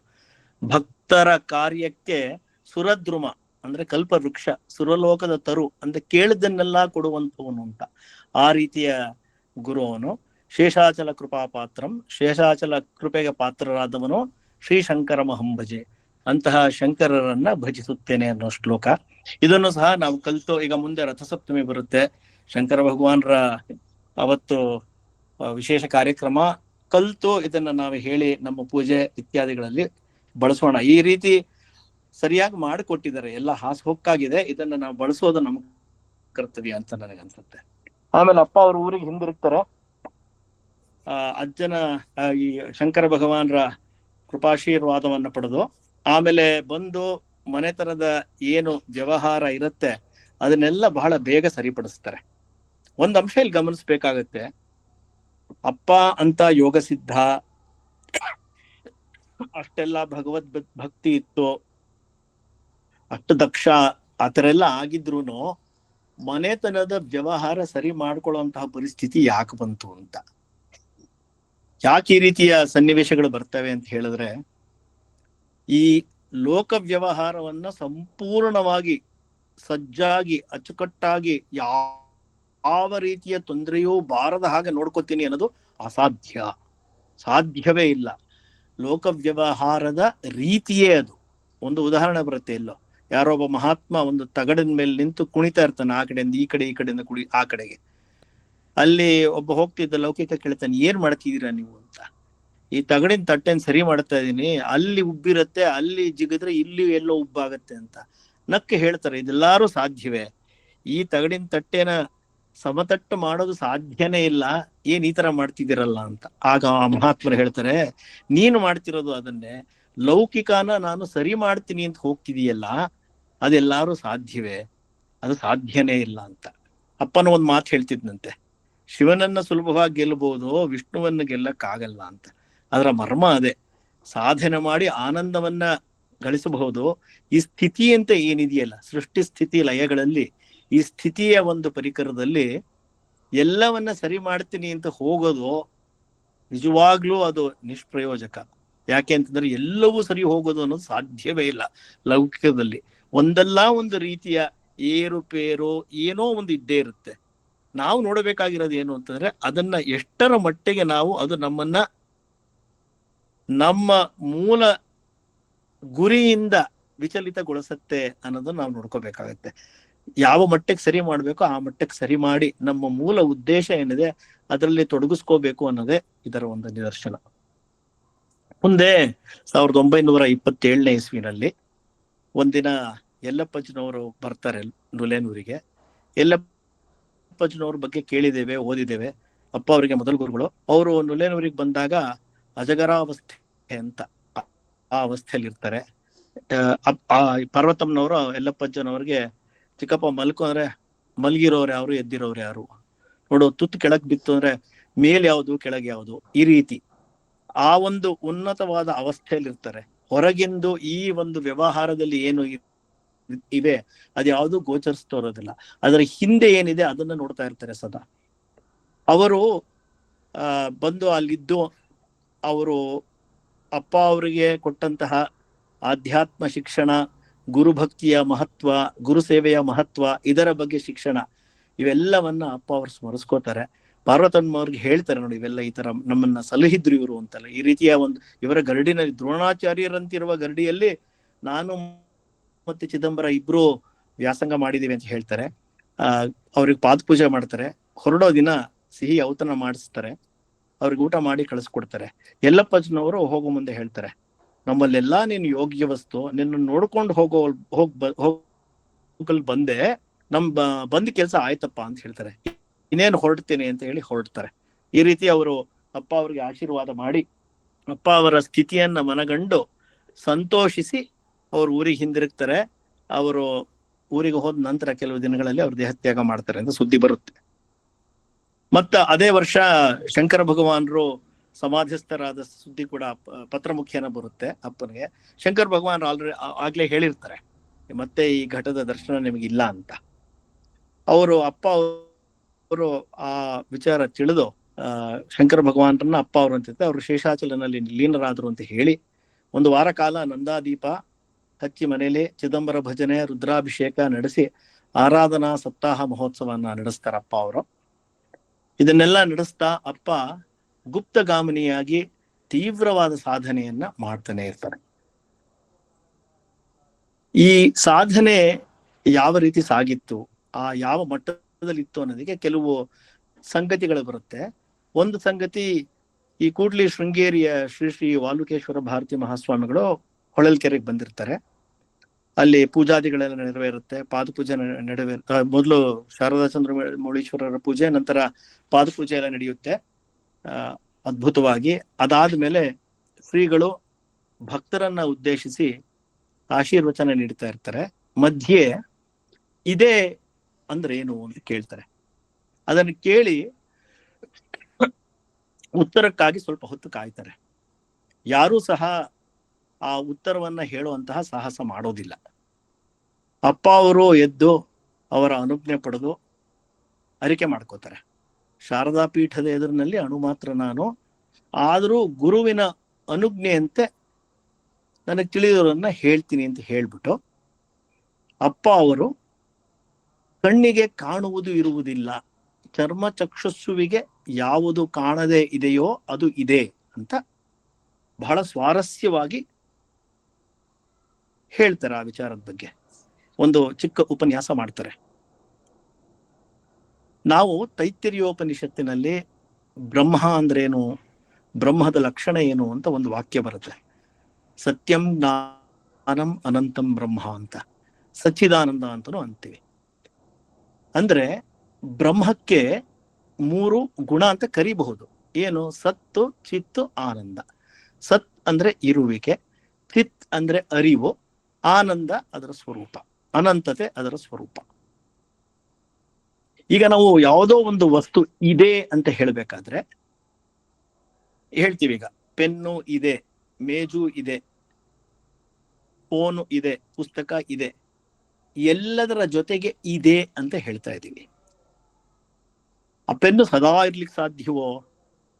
ಟೇಬಲ್ ಸದಾ ಇರ್ಲಿಕ್ಕೆ ಸಾಧ್ಯವೋ? ಯಾವ ರೂಪಾಂತರಕ್ಕೂ ಅದು ಒಳಪಡೋದಿಲ್ವೋ? ಯಾವುದೋ ಒಂದು ಕಾಲದಲ್ಲಿ ಅದು ನಾಶವಾಗುವುದಿಲ್ಲವೋ? ಹಾಗಾದ್ರೆ ಅದನ್ನ ಇದೆ ಅಂತ ಹೇಳುವುದರ ಹಿಂದಿನ ಅರ್ಥವೇನು? ಅಂದ್ರೆ ಆ ಇರುವಿಕೆ ಅದರ ಸ್ವಭಾವದ್ದಲ್ಲ ಅಂತ. ಆ ಇರುವಿಕೆ ಅನ್ನೋದನ್ನ ಅವೆಲ್ಲವೂ ಎರವಲು ಪಡ್ಕೊಂಡಿವೆ ಅಂತ. ಹೇಗೆ ಅಂತಂದ್ರೆ, ಒಂದು ಉದಾಹರಣೆ, ಒಂದು ಯಾವ್ದೋ ಗೆಡ್ಡೆ ಗೆಣಸನ್ನ ಬೇಯಿಸೋದು ಅನ್ನೋ ಪ್ರಕ್ರಿಯೆ ಅಂತ ಅನ್ಕೊಳ್ಳೋಣ. ಅದು ಬೆಂದಿದೆ. ಆ ಗೆಣಸಿನ ಆ ಬಿಸಿ ಏನಿದೆ ಅದು ಗೆಣಸಿಂದ ಮೂಲವಾಗಿ ಗೆಣಸಿನಲ್ಲಿ ಇದ್ದಿದ್ದ? ಇಲ್ಲ. ಆ ಗೆಣಸಿಗೆ ಆ ಬಿಸಿತನ ಅನ್ನೋದು ಬಂದಿದ್ದು ಆ ಬಿಸಿ ನೀರಿನಿಂದ. ಆ ನೀರಿಗೆ ಬಿಸಿತನ ಸಹಜವಾಗಿದ್ದಿದ್ದ ಅಲ್ಲ. ಆ ನೀರಿಗೆ ಬಿಸಿತನ ಬಂದಿದ್ದು ಆ ಪಾತ್ರೆಯಿಂದ. ಆ ಪಾತ್ರೆಗೆ ಸಹಜವಾಗಿ ಬಿಸಿತನ ಅನ್ನೋದಿತ್ತ? ಇಲ್ಲ. ಆ ಪಾತ್ರೆಗೆ ಬಿಸಿತನ ಅನ್ನೋದು ಬಂದಿದ್ದು ಬೆಂಕಿಯಿಂದ. ಬೆಂಕಿಗೆ ಸಹಜವಾಗಿ ಬಿಸಿತನ ಅದಿತ್ತ? ಹೌದು. ಹಾಗಾದ್ರೆ ಈ ಬಿಸಿತನ ಅನ್ನೋದು ಯಾವುದ್ರದ್ದು ಅಂತ ಕೇಳಿದ್ರೆ, ನಿಜವಾಗ್ಲೂ ಯಾವುದ್ರದ್ದು ಅದು ಬಿಸಿತನ ಅಂತ ಕೇಳಿದ್ರೆ, ಅದು ಗೆಣಸಿಂದು ಅಲ್ಲ, ನೀರಿಂದು ಅಲ್ಲ, ಪಾತ್ರೆದು ಅಲ್ಲ, ಬೆಂಕಿದು ಅಂತ. ಅದೇ ರೀತಿ ಈ ಇರುವಿಕೆ ಅನ್ನೋದೇನಿದೆಯಲ್ಲ, ಅದನ್ನ ಈ ವಸ್ತುಗಳೆಲ್ಲವೂ ಅವ್ಯಾವು ಶಾಶ್ವತವಾಗಿ ಇರುವಂತಹವೆಲ್ಲ, ಅವೆಲ್ಲವೂ ಬದಲಾವಣೆಗೆ ಒಳಪಟ್ಟಿರುವಂತಹ ವಸ್ತುಗಳು, ಒಂದು ದಿನ ನಾಶವಾಗುವಂತಹ ವಸ್ತುಗಳು, ಯಾವತ್ತೋ ಒಂದಿನ ಹುಟ್ಟು ಪಡೆದಿರುವಂತಹ ವಸ್ತುಗಳು. ಹಾಗಾದ್ರೆ ಈ ಕ್ಷಣದಲ್ಲಿ ಇರುವ ಆ ಇರುವಿಕೆ ಅದಕ್ಕೆ ಎಲ್ಲಿಂದ ಬಂತು ಅಂತಂದ್ರೆ, ಅದು ಮೂಲವಾಗಿ ಯಾವುದು ಇದೆಯೋ ಅದರಿಂದ ಬಂದಿರೋದು. ಯಾವುದು ಸದಾ ಇರುತ್ತದೆಯೋ ಅದರಿಂದ ಬಂದಿರೋದು ಇರುವಿಕೆ. ಇದರಲ್ಲಿ ಇದು ಅದರಲ್ಲಿ ತೋರಿದೆ, ಹಾಗಾಗಿ ಇದರ ಇರುವಿಕೆ ಅನ್ನೋದು ಪ್ರಾತಿಭಾಸಿಕವಾಗಿ ಬಂದಿದೆ ಅಂತ ಇದರ ಅರ್ಥ. ಹಾಗಾಗಿ ಕಣ್ಣಿಗೆ ಕಾಣುವುದಲ್ಲ ಇರುವುದಲ್ಲ, ಕರ್ಮ ಚಕ್ಷುಸ್ಸಿಗೆ ಯಾವುದು ಕಾಣದೇ ಇದೆಯೋ, ಯಾಕೆ ನಮಗೆ ಈಗ ಕಾಣ್ತಿದೆ ಅಂದ್ರೆ ನಮಗೆ ಎಕ್ಸ್ಟರ್ನಲ್, ಅದು ಇರೋವಂಥದ್ದು, ಈ ಪ್ರಪಂಚದಲ್ಲಿ ಇರೋವಂಥದ್ದು. ಆದ್ರೆ ಯಾವ ಜ್ಯೋತಿಯ ಬಲದಿಂದ ಕಣ್ಣು ಕಾಣುವುದೋ, ಈ ಕಣ್ಣು ನಮಗೆ ಕಾಣಿಸ್ತಾ ಇದೆ ಅಂತಂದ್ರೆ ಈ ಕಣ್ಣು ಕಾಣೋದಕ್ಕೆ ಅದು ಒಳಗೆ ಒಂದು ಯಾವ ಚೈತನ್ಯ ಇದೆ, ಆ ಚೈತನ್ಯದಿಂದಲೇ ಈ ಕಣ್ಣು ಅನ್ನೋದು ಕಾಣ್ತಿದೆ. ಆ ಚೈತನ್ಯ ನಿಜವಾಗ್ಲಿ ಇರುವಂಥದ್ದು. ಆ ಚೈತನ್ಯದ ಇರುವಿಕೆಯಿಂದ ಎಲ್ಲವೂ ತಮ್ಮ ತಮ್ಮ ಇರುವಿಕೆಗಳನ್ನ ಎರವಲು ಪಡ್ಕೊಂಡಿವೆ ಅಂತ. ಮೂಲವಾಗಿ ಅವು ಇರೋದಲ್ಲ, ಇರುವಂಥದ್ದು ಆ ಚೈತನ್ಯ ಮಾತ್ರ, ಆ ಬ್ರಹ್ಮವಸ್ತು ಮಾತ್ರ, ಆ ಭಗವಂತ ಮಾತ್ರ ಅಂತ ಅದರ ಅರ್ಥ. ಉಪನಿಷದ್ ವಾಕ್ಯ ಅದು. ಅಪ್ಪ ಅವರು ಇದರ ಬಗ್ಗೆ ಸ್ವಾರಸ್ಯವಾಗಿ ಮಾತಾಡಿ ಸ್ವಾಮಿಗಳಿಂದ ಅದ ಪ್ರಶಂಸೆ ಪಡಿತಾರೆ. ಬಹಳ ಸಮರ್ಪಕವಾಗಿ ಹೇಳಿದಿರಾ ಅಂತ ಹೇಳ್ತಾರೆ, ಆಶೀರ್ವಾದ ಮಾಡ್ತಾರೆ. ನೀವು ಹೇಳಿದ್ದು ಅತ್ಯಂತ ಸಮರ್ಪಕವಾಗಿದೆ, ನಿಮ್ಮಿಂದ ನಿಮಗೆ ಶಾರದಾ ಚಂದ್ರಮೌಳೀಶ್ವರರ ಪೂರ್ಣ ಕೃಪೆ ಇದೆ, ನಿಮ್ಮಿಂದ ಜಗತ್ತಿಗೆ ಕಲ್ಯಾಣವಾಗುತ್ತೆ ಅಂತ ಅವರು ಆಶೀರ್ವಾದ ಮಾಡಿ ಕಳಿಸ್ತಾರೆ ಅಪ್ಪನ್ನ. ಆ ರೀತಿಯ ಸ್ಥಿತಿಯನ್ನು ಅಪ್ಪ ಹೊಂದಿದ್ದ. ಅಪ್ಪ ಹಿಂದಿರುಗ್ತಾನೆ. ಅತಿಥಿ ಅಭ್ಯಾಗತರ ಸೇವೆಯನ್ನು ಬಹಳ ಅಚ್ಚುಕಟ್ಟಾಗಿ ಮಾಡ್ತಾ ಇರ್ತಾರೆ. ಹಾಗೆ ಬ್ರಹ್ಮ ಚೈತನ್ಯರ ಶಿಷ್ಯರಾದ ಉದ್ಧವ ಚಿದ್ಘನರು ಬರ್ತಾರೆ. ಅವರು ಅಪ್ಪ ಅವ್ರನ್ನ ಪರೀಕ್ಷೆ ಮಾಡ್ತಾರೆ. ಅಪ್ಪ ಅವರು ಅತ್ಯಂತ ಶಾಂತ ಮನಸ್ಕರು ಅಂತ ಗೊತ್ತಾಗಿ ತಮ್ಮ ತಪಸ್ಸನ್ನ ಧಾರೆ ಎರಿತಾರೆ. ಹಾಗೆ ಬ್ರಹ್ಮ ಚೈತನ್ಯರ ಮೇಲೆ ಆಗ್ರಹ ಮಾಡಿ ತಗೊಂಡ್ಬಂದಿರುವಂತಹ ಟೋಪಿನೂ ಅವರಿಗೆ ಕೊಡ್ತಾರೆ. ಅದು ಬ್ರಹ್ಮ ಚೈತನ್ಯರಿಂದ ಆಜ್ಞೆ ಆಗಿರುತ್ತೆ, ನಮ್ಮಿಂದ ಪ್ರೇರಣೆ ಆಗುತ್ತೆ, ಅವನಿಗೆ ಈ ಟೋಪಿಯನ್ನು ಕೊಡು, ನಿನ್ನ ತಪಸ್ಸನ್ನೆಲ್ಲ ಧಾರೆ ಏರ್ಕೊಡು ಅಂತ ಹೇಳಿರ್ತಾರೆ ಬ್ರಹ್ಮಚೈತನ್ಯರು. ಆ ಒಂದು ಪ್ರಸಂಗ ಕೂಡ ಬರುತ್ತೆ. ಅಷ್ಟೊತ್ತಿಗೆ ಏನಾಗಿರುತ್ತೆ ಅಂದ್ರೆ, ಅಪ್ಪನ ಈ ಆಧ್ಯಾತ್ಮ ಸಿದ್ಧಿ ಇರುತ್ತಲ್ಲ, ಅದರ ಪರಿಮಳ ಎಲ್ಲಾ ಕಡೆ ಬೀರ್ತಾ ಇರುತ್ತೆ. ಅನೇಕ ಜನರು ಅವರ ಆರೋಗ್ಯಕ್ಕಾಗಿ, ಯಾವುದೋ ಕಷ್ಟದ ನಿವಾರಣೆಗಾಗಿ ಬಂದು ಪರಿಹಾರ ಪಡೆದು ಹೋಗ್ತಾ ಇರ್ತಾರೆ. 1931ರಲ್ಲಿ ಅಂದ್ರೆ ಅಪ್ಪ ಅವ್ರಿಗಾಗ 51 ವರ್ಷ. ನಾ ಇದನ್ನ ಯಾಕೆ ಹೇಳ್ತಾ ಇದ್ದೀನಿ ಅಂದ್ರೆ, ಈ ಇಸ್ವಿಗಳೆಲ್ಲ ಹಾಗೆ ಓದ್ಬಹುದು, ಆದ್ರೆ ಆ ಒಂದು ಇಸ್ವಿ ಬಂದಾಗ ಅಪ್ಪಂಗೆ ಯಾವ ಏಜ್ ಇತ್ತು, ಯಾವ ವಯಸ್ಸಿನಲ್ಲಿ ಇವೆಲ್ಲ ನಡೀತು ಅನ್ನೋದು ಗೊತ್ತಿರ್ಲಿ ಅನ್ನೋ ಒಂದು ಉದ್ದೇಶದಿಂದ ಅವರು ಅವಾಗ 51ರಲ್ಲಿ ಶೇಷಾಚಲ ಮಹಾರಾಜ ಜಯಂತಿಯನ್ನು ಆಚರಿಸ್ಬೇಕು ಅಂತ ಇರ್ತಾರೆ. ಆದ್ರೆ ಅವರ ಮನೆಯವರು, ಪಾರ್ವತಮ್ಮನವರು ಹಾಸಿಗೆ ಹಿಡಿತಾರೆ. ಅವತ್ತಿನ ರಾತ್ರಿನೇ ಅವರು ಮರಣ ಸನ್ನದ್ಧರಾಗಿರ್ತಾರೆ. ಆದ್ರೆ ಅಪ್ಪ ಅವರು ಹೋಗಿ ಅವ್ರ ಹತ್ರ ನಿಂತು ಕರೆದು, ಶೇಷಾಚಲ ಮಹಾರಾಜರ ಜಯಂತಿ ಉತ್ಸವ ಇದೆ, ಈ ತರ ಹೋದ್ರೆ ಭಕ್ತರಿಗೆಲ್ಲ ತೊಂದರೆ ಆಗತ್ತೆ ಅಂತ ಹೇಳಿ, ನಾಳೆ ಜಯಂತಿ ಮುಗಿಸ್ಕೊಂಡು ಹೋಗ್ವಿ ಅಂತ ಹೇಳಿ ಅವರನ್ನ ಕರೆಸಿ ಜಯಂತಿಯ ಕಾರ್ಯಕ್ರಮ ಮುಗಿದ ಮೇಲೆ ಅವತ್ತಿನ ರಾತ್ರಿ ಪಾರ್ವತಮ್ಮನವರು ಅಪ್ಪ ಅವರ ಪಾದಗಳಲ್ಲಿ ಲೀನರಾಗ್ತಾರೆ. ಅಂದ್ರೆ ಅಪ್ಪ ಅವರು ಆ ರೀತಿಯ ಶಕ್ತರು ಆಗಿದ್ರು ಅಂತ ಒಂದು ನಿದರ್ಶನ ಅದರಲ್ಲಿ. ಅದೇ ವರ್ಷದಲ್ಲಿ ನಂತರ ಅಪ್ಪ ಅವರು ಅಣಜಿ ರಾಮಣ್ಣ ಅವರ ಮಗ ಸತ್ಯಣ್ಣ ಅವರ ಮುಂಜಿಗೆ ಉಪನಯನಕ್ಕೆ ಭರಮಸಾಗರಕ್ಕೆ ಹೋಗಿರ್ತಾರೆ. ಸಾಗರದಲ್ಲಿ ಇದ್ದವ್ರು ಅಪ್ಪ ಅವರು ಭರಮಸಾಗರಕ್ಕೆ ಹೋದಾಗ ಆ ಜನರು ಮೊದ್ಲು ಯಾರು ಅಪ್ಪ ಅವ್ರನ್ನ ನೋಡಿರ್ತಾರಲ್ಲ, ಈ ಸಲ ಅಪ್ಪ ಅವ್ರನ್ನ ನೋಡಿ ಬಹಳ ಆಶ್ಚರ್ಯ ಪಡ್ತಾರೆ. ಮೊದಲೇ ಕಾಂತಿಯುಕ್ತರು, ಆದ್ರೆ ಈಗಿರುವಂತಹದ್ದು ಅತಿಶಯ ಕಾಂತಿ, ಮೊದ್ಲಿಗಿಂತ ಈಗ ತೇಜಸ್ಸು ಮುಖದಲ್ಲಿ ತುಂಬ ತುಳುಕ್ತಿದೆ ಅನ್ನೋ ಒಂದು ಉದ್ಗಾರ ಆಗತ್ತೆ, ಮಾತು ತೆಗಿತಾರೆ. ಅಲ್ಲಿ ಭರಂಸಾಗರದಲ್ಲಿ ಆ ವಾಡಿಕೆಯಂತೆ ಶನಿವಾರ ಸಂಜೆ ಭಜನೆ ಆಗುತ್ತೆ ಆಂಜನೇಯ ದೇವಸ್ಥಾನದಲ್ಲಿ. ಅದಾದ ನಂತರ ಯಾರು ಒಬ್ರು ಒಂದು ವಿಚಾರದ ಬಗ್ಗೆ, ಆಧ್ಯಾತ್ಮ ವಿಚಾರದ ಬಗ್ಗೆ ಒಂದು ಅನಿಸಿಕೆಯನ್ನ ಹೇಳ್ಕೋಬೇಕು ಅಂತ ಇರುತ್ತೆ. ಅವತ್ತಿನ ದಿನ ಯಾರು ಸರ್ದಿ ಇರುತ್ತೆ ಅವರು ರಂಗಣ್ಣವ್ರು ಅಂತಾಗಿನ್ನು ಕರಿತಾರತ್ತಲ್ಲ, ಅವ್ರು ಬಂದಿಯಾರೆ, ಅವರೇ ನಮ್ಮನ್ನು ಉದ್ದೇಶಿಸಿ ಮಾತಾಡಬೇಕು ಅಂತ ಹೇಳ್ತಾರೆ. ಅಪ್ಪ ಅವರು ದೇವಾಲಯದಲ್ಲಿ ನವವಿಧ ಭಕ್ತಿಯ ಬಗ್ಗೆ ಮಾತನಾಡ್ತಾರೆ, ಭಕ್ತಿಯ ಪಾರಮ್ಯ ಹೇಳ್ತಾರೆ. ಮತ್ತೆ ಹೇಯಾಚಲ ಸದ್ಗುರುಗಳ ಭಜನೆಗೆ ಆರಂಭಿಸಿ ಭಕ್ತಿಯ ಹೊಳೆನೇ ಹರಿಸ್ತಾರಲ್ಲಿ. ಆ ಸಮಯದಲ್ಲಿ ಅಲ್ಲಿದ್ದು ಅಪ್ಪ ಅವರ ಆ ವಾಣಿಯನ್ನ ಕೇಳಿ ಆ ಭಜನೆಯಲ್ಲಿ ಭಾಗಿಯಾಗಿ ಆ ಆನಂದವನ್ನ ಅನುಭವಿಸಿದ್ರಲ್ಲ, ಅವರೆಲ್ಲ ಧನ್ಯರು ಅಂತ ಅನ್ಸುತ್ತೆ. ಒಂದು ರೀತಿಯ ಚಿತ್ರಣವನ್ನ ನಾವು ಕಲ್ಪಿಸ್ಕೋಬಹುದು ಆ ಭರಂಸಾಗರದ ಆಂಜನೇಯ ದೇವಸ್ಥಾನದಲ್ಲಿ ಅಪ್ಪ ಹೇಳಿದ್ದು ಅವೆಲ್ಲ. ಅಪ್ಪ ಏನ್ ಹೇಳ್ತಾರೆ ಅದನ್ನ ಹೇಳ್ತಿರ್ಬೇಕಾರೆ ಭಕ್ತಿನ ಭಾಗಾಕಾರಕ್ಕೆ ಹೋಲಿಸ್ಬಹುದು. ಜಗತ್ತು ಭಾಜ್ಯ, ಭಕ್ತ ಭಾಜಕ, ಭಾಗಿಸಿ ಪಡೆದದ್ದು ಭಾಗಲಬ್ಧ, ಭಾಗಿಸಲು ಅಸಾಧ್ಯವಾಗಿ ಉಳಿಯುವುದೇ ಭಗವಂತ ಅಂತ. ಪ್ರತಿಯೊಂದು ವಸ್ತುವನ್ನು ನಾವು ಅದು ಸತ್ಯವಲ್ಲ ನಿತ್ಯವಲ್ಲ, ಜಗತ್ತಿನ ವಸ್ತುವನ್ನ ಸತ್ಯವಲ್ಲ ನಿತ್ಯವಲ್ಲ ಅಂತ ಭಾವಿಸ್ತಾ ಏನೇ ಸುಖ ದುಃಖಗಳು ಲಬ್ಧವಾಗಿದ್ರು ಅದನ್ನೆಲ್ಲ ತ್ಯಜಿಸಿ ನಿತ್ಯಾನಿತ್ಯ ವಿವೇಕವನ್ನ ಪಡೆದು ಕೊನೆಗೆ ಯಾವುದು ಉಳಿಯುತ್ತೋ, ಈ ನೇತ್ಯಾತ್ಮಕ ಅಂತ ಬರುತ್ತೆ, ಇದಲ್ಲ ಅಂತ ಪ್ರತಿಯೊಂದನ್ನು ನಾವು ನಿತ್ಯಾನಿತ್ಯ ವಿವೇಕಕ್ಕೆ ಸಿಲುಕಿಸಿ ಅದು ನಿಜವಾಗ್ಲೂ ಇರುವಂಥದ್ದ, ಅದು ಸತ್ಯವ ಅದು ನಿತ್ಯವ ಅಂತ ಪರೀಕ್ಷೆ ಮಾಡ್ತಾ ಯಾವುದು ಸತ್ಯವಲ್ಲವೋ ನಿತ್ಯವಲ್ಲವೋ ಅದನ್ನೆಲ್ಲ ತೊರೆದು ಕೊನೆಗೆ ಯಾವುದು ಉಳಿಯುತ್ತೋ, ಯಾವುದು ಆದಿ ಮಧ್ಯ ಅಂತ ರಹಿತವಾಗಿರುತ್ತದೋ ಆ ಅಚಲವಾದ ಮತ್ತು ಬುದ್ಧಿಗೆ ನಿಲುಕದ ಅನ್ನೋದು ಇದು ಬಹಳ ವಿಶೇಷವಾದ ಒಂದು ಪದ. ಎಷ್ಟೋ ಸಲಿ ನಮಗ್ ಅನ್ನಿಸ್ಬಿಡುತ್ತೆ ಬ್ರಹ್ಮ ಅಂದ್ರೇನು, ಇದೇನು ನಮಗ್ ಗೊತ್ತಾಗೋಯ್ತು ಅಂತ. ಗೊತ್ತಾಯ್ತು ಅಂದ್ರೆ ಅದು ಬ್ರಹ್ಮ ಅಲ್ಲ. ಗೊತ್ತಾಗೋ ಒಂದು ಪ್ರಾಸೆಸ್ ಏನಿದೆಯಲ್ಲ, ಆ ಗೊತ್ತಾಗೋ ಪ್ರಾಸೆಸ್ ಆಗೋದು ಅರಿವಿನಿಂದ. ಅದರಿಂದ ಯಾವುದೋ ಇನ್ನೊಂದು ಗೊತ್ತಾಯ್ತು ಅಂತಂದ್ರೆ ಅರಿವು ಅನ್ನೋದು ಗೊತ್ತಾಗ್ಲಿಲ್ಲ ಅಂತ. ಈಗ ನಮ್ಮ ಕಣ್ಣಿನಿಂದ ನಾವು ನೋಡ್ಬೋದೇ ವಿನಃ ನಮ್ಮ ಕಣ್ಣನ್ನು ನಾವು ನೋಡ್ಕೊಳಕ್ಕಾಗಲ್ಲ. ಯಾವುದನ್ನೋ ನೋಡದೆ ಅಂತ ಹೇಳಿದ್ರೆ ಅದು ನಮ್ಮ ಕಣ್ಣು ಆಗಿರ್ಲಾರ್ದು. ನಮ್ಮ ಕಣ್ಣು ಯಾವುದನ್ನು ನೋಡಿದೆಯೋ ಅದು. ಅದೇ ರೀತಿ ಅರಿವಿನಿಂದ ಯಾವುದನ್ನ ನಾವು ಗುರುತಿಸಿದೇವೋ ಅದು ಅರಿವಲ್ಲ. ನಮ್ಮ ಅರಿವಿಗೆ ಬಂತು ಇನ್ನೊಂದು ಮತ್ತೊಂದು ಅಂದ್ರೆ ಅದು ಹೊರಗಿನದ್ದು, ಅದು ತಮ್ಮದಲ್ಲ ಅಂತ. ಆ ರೀತಿಯ ಒಂದು ವಿವೇಚನೆ ಇರಬೇಕು. ಹಾಗಾಗಿ ಬುದ್ಧಿಗೆ ನಿಲುಕದ ಅಂತ ಎಷ್ಟೋ ಸಲ ಓದ್ದಾಗ ಏನೋ ಗೊತ್ತಾಯ್ತು ಅಂತ ಅನ್ನಿಸ್ಬಿಡುತ್ತೆ, ಆದ್ರೆ ಅದು ಅನುಭವ ಗಮ್ಯ ಅಂತ ಹೇಳೋದಿಕ್ಕೆ. ಬುದ್ಧಿಗೆ ನಿಲುಕದ ಶೇಷ ವಸ್ತುವೇ ಪರಮಾತ್ಮನು. ಅವನಲ್ಲಿ ಅಚಲವಾದ ಪ್ರೇಮವನ್ನು ಇಟ್ಟರೆ ಅವನು ಗುರು ರೂಪದಲ್ಲಿ ಬಂದು ಅನುಗ್ರಹಿಸುತ್ತಾನೆ ಅಂತ ಈ ರೀತಿಯ ಒಂದು ಬೋಧೆ ಮಾಡ್ತಾರೆ. ಅಲ್ಲಿ ಭಜನೆಗೆ ಆರಂಭಿಸ್ತಾರೆ, ಅದ್ಭುತವಾದ ಭಜನೆ ನಡೆಯುತ್ತೆ, ಆನಂದದ ಹೊಳೆನೆ ಹರಿಯುತ್ತಲ್ಲಿ.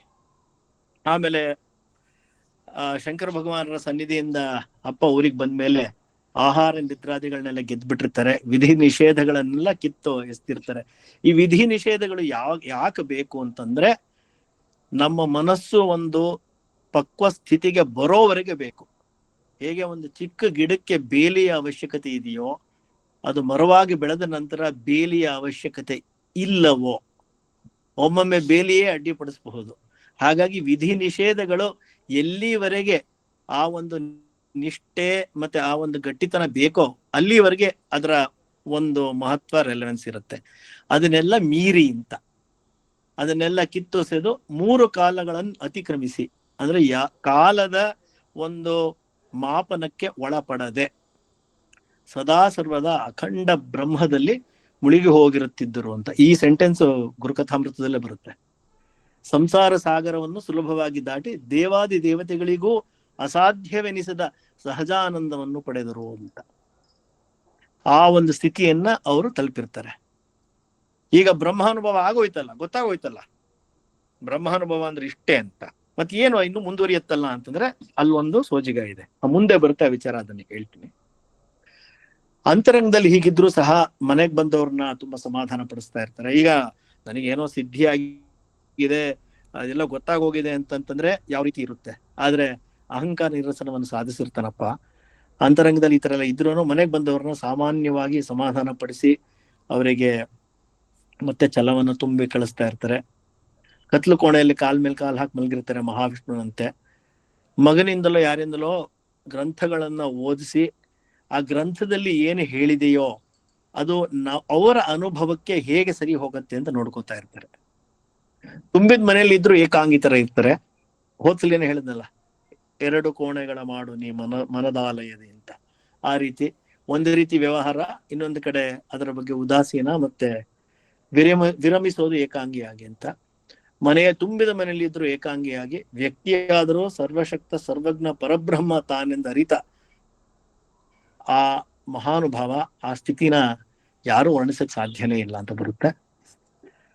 1931 ಅಪ್ಪ ಅವ್ರಿಗೆ 51 ವರ್ಷ ಆಗಿರುತ್ತೆ. ಸೆಪ್ಟೆಂಬರ್ ತಿಂಗಳು. ಒಂದಿನ ದುಮ್ಮಿ ನಂಜುಂಡಪ್ಪನವ್ರು ಬಂದಿರ್ತಾರೆ ನೆಲೇನೂರಿಗೆ, ಮಾತಾಡ್ತಾ ಇರ್ತಾರೆ ಊಟ ಆದ್ಮೇಲೆ. ಆಮೇಲೆ ಅವ್ರು ಹೇಳ್ತಾರೆ, ಹೊಳಲ್ಕೆರೆಗೆ ಫಾರೆಸ್ಟರ್ ರಾಮರಾಯರ ಮನೆಗೆ ಮಹಾತ್ಮರೊಬ್ಬರು ಬಂದಿದಾರಂತೆ, ಅವರ ದರ್ಶನ ಪಡೆದು ಹೇಳು, ಹೋಗ್ ಬರ್ತೀನಿ ಅಂತೆಲ್ಲ ಹೇಳ್ತಾರೆ. ಮಹಾತ್ಮರನ್ನ ನಾವು ಪರೀಕ್ಷಿಸೋರಲ್ಲ ನಾವು ಅಂತ ಹೇಳಿದ್ರು, ಇಲ್ಲ ಹೋಗಿ ನೋಡ್ಕೊಂಡ್ ಬಾ, ಮಹಾಮಹಿಮರಂತೆ ಅಂತೆಲ್ಲ ಹೇಳಿರ್ತಾರೆ. ಅಪ್ಪ ಅವರು ಮಾರನೇ ದಿನ ಅಜ್ಜ ಅವ್ರನ್ನ ನೋಡ್ಕೊಂಡ್ ಬರಕ್ಕೆ ಹೋಗ್ತಾರೆ. ಬೆಳಿಗ್ಗೆನೆ ರಾಮಣ್ಣವ್ರಿಗೆ ಕರೆದು ಮಲ್ಲಿಗೆ ಬಿಡಿಸಿ ಪೂಜೆಗೆ ಒಂದಷ್ಟು ಇಟ್ಕೊಂಡು ಮಿಕ್ಕಿದೆಲ್ಲ ನಮಗೆ ಕೊಡು ಅಂತ ಹೇಳಿರ್ತಾರೆ. ಅದು ತಗೊಂಡು ಹೋಗ್ತಾರೆ. ಅಲ್ಲಿ ಹೊಳಲ್ಕೆರೆಗೆ ಅಜ್ಜ ಬಂದಿರ್ತಾನೆ. ಅಜ್ಜನ ಹುಟ್ಟು, ಸಾಧನೆ, ಬಹಳ ಕಾಠಿಣ್ಯದ ತಪಸ್ಸು, ಸಾಕ್ಷಾತ್ಕಾರ, ಲೋಕ ಸಂಗ್ರಹ ಎಲ್ಲವನ್ನು ಓದಿದ್ದೇವೆ. ಒಂದು ಚಿಕ್ಕ ಪುಸ್ತಕನೇ ಇದೆ, ಅಜ್ಜನ ಬನವಾಸಿಯ ದತ್ತರಾಜ ಯೋಗೀಂದ್ರರು ಅಂತ ಅಜ್ಜನ ಚರಿತ್ರೆ. ARC ರಾವ್ ಅವರು ಸಂಪಾದನೆ ಮಾಡಿರುವಂಥದ್ದು. ಬಹಳ ಚೆನ್ನಾಗಿದೆ. ಅದಕ್ಕೆ ತುಂಬಾ ಚೆನ್ನಾಗಿದೆ, ಮುದ್ರಣ ಹಾಕ್ಸಿ ಅಂತ ಸಕ್ರಾಪಟ್ಟಣದ ಗುರುನಾಥರು ಅನುಗ್ರಹ ಮಾಡಿದ್ರು. ಬಹಳ ಚೆನ್ನಾಗಿರುವಂತಹ ಪುಸ್ತಕ, ಓದ್ಬೋದು. ಅಜ್ಜನ ಸಾಧನೆ ಎಲ್ಲ ಬಹಳ ಚೆನ್ನಾಗಿ ಸಂಕ್ಷಿಪ್ತವಾಗಿ ಬರೆದಿದ್ದಾರೆ. ಅಜ್ಜ ಅಲ್ಲಿ ಬಂದಾಗ ಸದಾ ನಿರ್ವಿಕಲ್ಪ ಸ್ವಭಾವದವನಾಗಿದ್ದ, ಮಹಾ ಯೋಗನಿಷ್ಠ, ಬ್ರಹ್ಮನಿಷ್ಠ, ದಿವ್ಯ ವಿಭೂತಿ ಪುರುಷ. ಅಂತಹ ಅಜ್ಜನ ದರ್ಶನದಿಂದಲೇ ಅಪ್ಪನಿಗೆ ಮನಸ್ಸಿನಲ್ಲಿ ಆನಂದ ಉಕ್ಕುತ್ತೆ. ಮತ್ತು ಸೂರ್ಯಮಂಡಲ ಮಧ್ಯಸ್ಥನಾದ ದತ್ತಾತ್ರೇಯನ ದರ್ಶನ ಅಜ್ಜನ ದೇಹದಲ್ಲಾಗತ್ತೆ.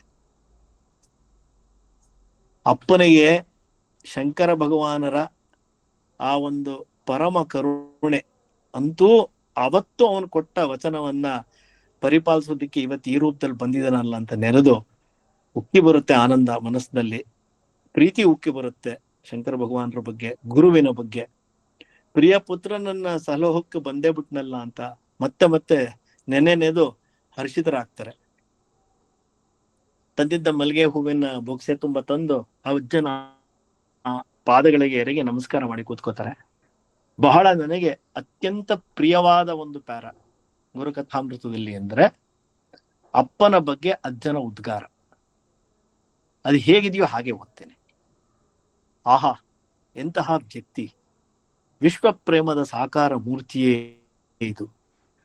ನಾವು ಅನೇಕ ವರ್ಷಗಳ ಕಾಲ ತಪಸ್ಸನ್ನು ಮಾಡಿ ಜ್ಞಾನದ ಪರಾಕಾಷ್ಠೆಯಲ್ಲಿದ್ದು ಜಗತ್ ಕಲ್ಯಾಣಕ್ಕಾಗಿ ಪ್ರೇಮವನ್ನ ಸಹಜ ಸಮರಸವನ್ನಾಗಿ ಮಾಡಿಕೊಂಡೆವು. ಈತನಾದರೋ ಸಹಜ ಪ್ರೇಮದಿಂದಲೇ ಯಾವ ಶ್ರಮವೂ ಇಲ್ಲದೆ ಬ್ರಹ್ಮಾನುಭವವನ್ನು ಪಡೆದಿದ್ದಾನೆ. ನಿರಾಯಾಸವಾಗಿ ತುರಿಯಾವಸ್ಥೆಯನ್ನು ಗಳಿಸಿದ್ದಾನೆ. ನಿರ್ವಿಕಲ್ಪ ಸ್ಥಿತಿಯನ್ನು ಸಹಜವಾಗಿ ಅಳವಡಿಸಿಕೊಂಡಿದ್ದಾನೆ. ಇಂತಹ ವ್ಯಕ್ತಿಯನ್ನು ನಾವು ಎಲ್ಲಿಯೂ ಕಾಣಲಿಲ್ಲ. ಮಹಾಯೋಗಿಗಳೂ ಕೂಡ ಸ್ವಭಾವಕ್ಕನುಗುಣವಾಗಿ ಅಲ್ಪ ಸ್ವಲ್ಪ ಕಾಠಿಣ್ಯವನ್ನು ಬಾಹ್ಯದಲ್ಲಿ ತೋರಿಸುವರು. ಈತನ ಒಳಗಾಗಲಿ ಹೊರಗಾಗಲಿ ಸಹಸ್ರ ದೀಪಗಳನ್ನು ಹಚ್ಚಿ ಹುಡುಕಿದರೂ ಅಹಂಕಾರದ ಲವಲೇಶವೂ ಇಲ್ಲ. ಅಜ್ಜ ನೆನೆಸ್ಕೋತಾನೆ, ಆ ಸಹಜಾನಂದರ ಕೃಪೆಗೆ ಎಷ್ಟು ಕಷ್ಟಪಡಬೇಕಾಯ್ತು ಅಂತ. ಆದ್ರೆ ಆ ಅಪ್ಪನ ಬಗ್ಗೆ ಹೇಳ್ತಾರೆ, ಹಚ್ಚಿದ್ರು ಲವಲೇಶ ಅಹಂಕಾರ ಎಂತಹ ಪರಿಪಕ್ವ ಸ್ಥಿತಿಗೆ ಬಂದಿದ್ದಾನೆ. ಇವನಿಗೆ ಯಾವ ಪರೀಕ್ಷೆನೂ ಬೇಕಾಗಲ್ಲ ಅಂದ್ಬಿಟ್ಟು ಈತನು ಉತ್ತಮೋತ್ತಮ ಅಧಿಕಾರಿ, ಸಾಧಕ, ಸಿದ್ಧ. ಇವನಿಗಾಗಿ ನಾವು ಇಷ್ಟು ದಿನ ಹುಡುಕಿದುದು ಸಾರ್ಥಕವಾಯಿತು. ಈ ರೀತಿಯ ಒಂದು ಉದ್ಗಾರ ಅಪ್ಪನ ಬಗ್ಗೆ. ಅಪ್ಪ ಯಾರು, ಅಪ್ಪ ಏನು, ಅವನ ವ್ಯಕ್ತಿತ್ವ ಏನು ಅನ್ನೋದಕ್ಕೆ ಈ ಪ್ಯಾರಾನ ಮತ್ತೆ ಮತ್ತೆ ಓದ್ಬೇಕಾಗತ್ತೆ. ಅಜ್ಜನಂತಹ ಮಹಾವಿಭೂತಿ ಪುರುಷ ಅಪ್ಪನನ್ನು ನೋಡಿ ವಿಶ್ವ ಪ್ರೇಮದ ಸಾಕಾರ ಮೂರ್ತಿಯೇ ಇದು ಅಂತ ಹೇಳಿದೆ. ಸಹಜ ಪ್ರೇಮದಿಂದಲೇ ಎಲ್ಲವನ್ನ ಗಳಿಸಿದ್ದಾನೆ ಅಂತ ಹೇಳ್ತಾ ಇದ್ದಾನೆ. ಹಾಗಾಗಿ ಒಂದು ಶ್ಲೋಕ ಸ್ಫುರಿಸ್ತು ಅಪ್ಪನ ಬಗ್ಗೆ. ಈ ಒಂದು ಪ್ಯಾರ ಓದಿದಾಗ ಅದನ್ನ ಹೇಳ್ತೀನಿ. ಸಹಜ ಪ್ರೇಮ ಪೂರಿತಂ ಸಹಜಾನಂದ ಭಾಸಿತಂ ಭಕ್ತಾಭಿಮಾನಿಮಂ ಮುಂದೆ ಶಂಕರಲಿಂಗ ಸದ್ಗುರು. ಸಹಜ ಪ್ರೇಮ ಪೂರಿತಂ ಸಹಜಾನಂದ ಭಾಸಿತಂ ಭಕ್ತಾಭಿಮಾನಿನಂ ಒಂದೇ ಶಂಕರಲಿಂಗ ಸದ್ಗುರು. ಈ ಒಂದು ಶ್ಲೋಕ ಇದನ್ನು ಓದಿದಾಗ ಸ್ಫುರಿಸಿದ್ದು. ಇದಾದ ನಂತರ ಅಜ್ಜ ಅದೇ ಕಣಪ್ಪ ಅದು ಅಂತಾರೆ. ಅಪ್ಪನಿಗೆ ಆ ಬ್ರಹ್ಮಾನುಭವ ಸ್ಥಿತಿ ಇದ್ದಿದ್ದನ್ನ ದೃಢಪಡಿಸ್ತಾರೆ, ಹೇಳ್ತಾರೆ ಅದೇ ನೀ ಇರೋ ಸ್ಥಿತಿನೇ ಅದು ಅಂತ. ಈ ರೀತಿಯ ಒಂದು ಎಂಡಾರ್ಸ್ಮೆಂಟ್ ಅನ್ನೋದು ಬೇಕೇ ಬೇಕಂತೆ. ಯಾಕೆ ಅಂತಂತಂದ್ರೆ ಆ ಒಂದು ಮಾರ್ಗದಲ್ಲಿ ಹೋಗ್ತಿರ್ಬೇಕಾದ್ರೆ ಯಾವ ಗುರಿಯನ್ನ ಮುಟ್ಟಿದ್ದೇವೆ ಅಂತ ನಾ ಹೇಳ್ದಲ್ಲ ಆಗ್ಲೇ, ನನಗಿದು ಗೊತ್ತಿದೆ ಅಂತಂದ್ರೆ ಗೊತ್ತಿಲ್ಲ ಅಂತಾನೆ ಅರ್ಥ. ಸಂಪೂರ್ಣವಾಗಿ ಅಹಂಕಾರ ನಿರಸನ ಆಗಿ ಮುಂದೆ ಹೋಗ್ತಾ ಇರಬೇಕು. ಎಷ್ಟೋ ಹಂತಗಳು ಬರುತ್ತಂತೆ, ಇವೆಲ್ಲ ಓದಿರೋದು. ಎಷ್ಟೋ ಹಂತಗಳು ಬರುತ್ತಂತೆ, ಅಪಾರವಾದ ಶಕ್ತಿ ಎಲ್ಲ ಬರುತ್ತಂತೆ ಆಗ. ಆದ್ರೆ ಅದು ಅಲ್ಟಿಮೇಟ, ಅದು ಬ್ರಹ್ಮಾನುಭವವ ಹೇಳಕ್ ಬರಲ್ಲ. ಒಬ್ಬ ಬ್ರಹ್ಮನಿಷ್ಠನೇ ಅದನ್ನ ಹೇಳಬೇಕು ಅಂತ ಇದೆ. ಅದನ್ನ ಪಡಿಸುವವನು ಗುರುನಾಥ ಒಬ್ಬನೇ. ಗುರುವೇ ಹೇಳಕ್ ಸಾಧ್ಯ ಇದೇ ಆ ಸ್ಥಿತಿ ಅಂತ. ಅದೇ ಅದು ಅನ್ನೋದನ್ನೇ ಶಂಕರ ಭಗವಾನರು ಸಹ ನಾವು ಆ ಮಾತನ್ನ ಆಡ್ತೀವಿ ಅಂತ ಹೇಳಿರ್ತಾರಪ್ಪ ಅವ್ರಿಗೆ. ಆ ಮಾತು ಸಹ ದತ್ತರಾಜ ಯೋಗೀಂದ್ರರ ಮುಖಕಮಲದಿಂದ ಬರುತ್ತೆ. ಈ ರೀತಿಯ ಒಂದು ಎಂಡೋರ್ಸ್ಮೆಂಟ್ ಬರುತ್ತೆ. ಇನ್ನೊಂದು ಪ್ರಸಂಗ ಏನು ಅಂತಂದ್ರೆ, ಮಹರ್ಷಿ ವಿಶ್ವಾಮಿತ್ರರು ಕೌಶಿಕ ಆಗಿರ್ತಾನೆ. ವಸಿಷ್ಠರ ಮೇಲೆ ಯುದ್ಧ ಸಾರಿ ಅದೆಲ್ಲ ಆಗುತ್ತೆ ಕತೆ. ನಂತರದಲ್ಲಿ ಒಂದೊಂದು ದಿಕ್ಕಿಗೂ ಕೂತು 10,000 ವರ್ಷ ತಪಸ್ಸು ಮಾಡ್ತಾನೆ. ಎಲ್ಲ ಆಗತ್ತೆ. ಏನು ಅವನಿಗಿದ್ದ ಗುರಿ ಅಂತಂದ್ರೆ ನಾನು ಬ್ರಹ್ಮರ್ಷಿ ಆಗಬೇಕು ಅಂತ. ಯಾಕೆಂದ್ರೆ ಆ ವಸಿಷ್ಠರು ಅವರ ಬ್ರಹ್ಮದಂಡವನ್ನ ಇಟ್ಟು ಬ್ರಹ್ಮ ತೇಜೋ ಬಲ ಬಲ ಅಂತ ಹೇಳಿ ಅವನು ಬಿಟ್ಟಿದ್ದ ಎಲ್ಲಾ ಅಸ್ತ್ರಗಳನ್ನ ನುಂಗಾಕ ಹೋಗಿ ಮಾಡ್ಬಿಟ್ಟಿರ್ತಾರೆ ಆ ಬ್ರಹ್ಮದಂಡದಿಂದ. ಇದು ಯಾವ ಶಕ್ತಿ ಅಂದಾಗ ಈ ಬ್ರಹ್ಮರ್ಷಿ ಆದವ್ರಿಗೆ ಈ ಪಟ್ಟ ಇರುತ್ತೆ, ಬ್ರಹ್ಮಾನುಭವ ಪಡೆದ್ರೆ ಈ ತರ ಇರುತ್ತೆ ಅಂತ ಗೊತ್ತಾಗಿ ನಾನು ಬ್ರಹ್ಮರ್ಷಿ ಆಗ್ಬೇಕು ಅಂತೆಲ್ಲ ಆಗುತ್ತೆ.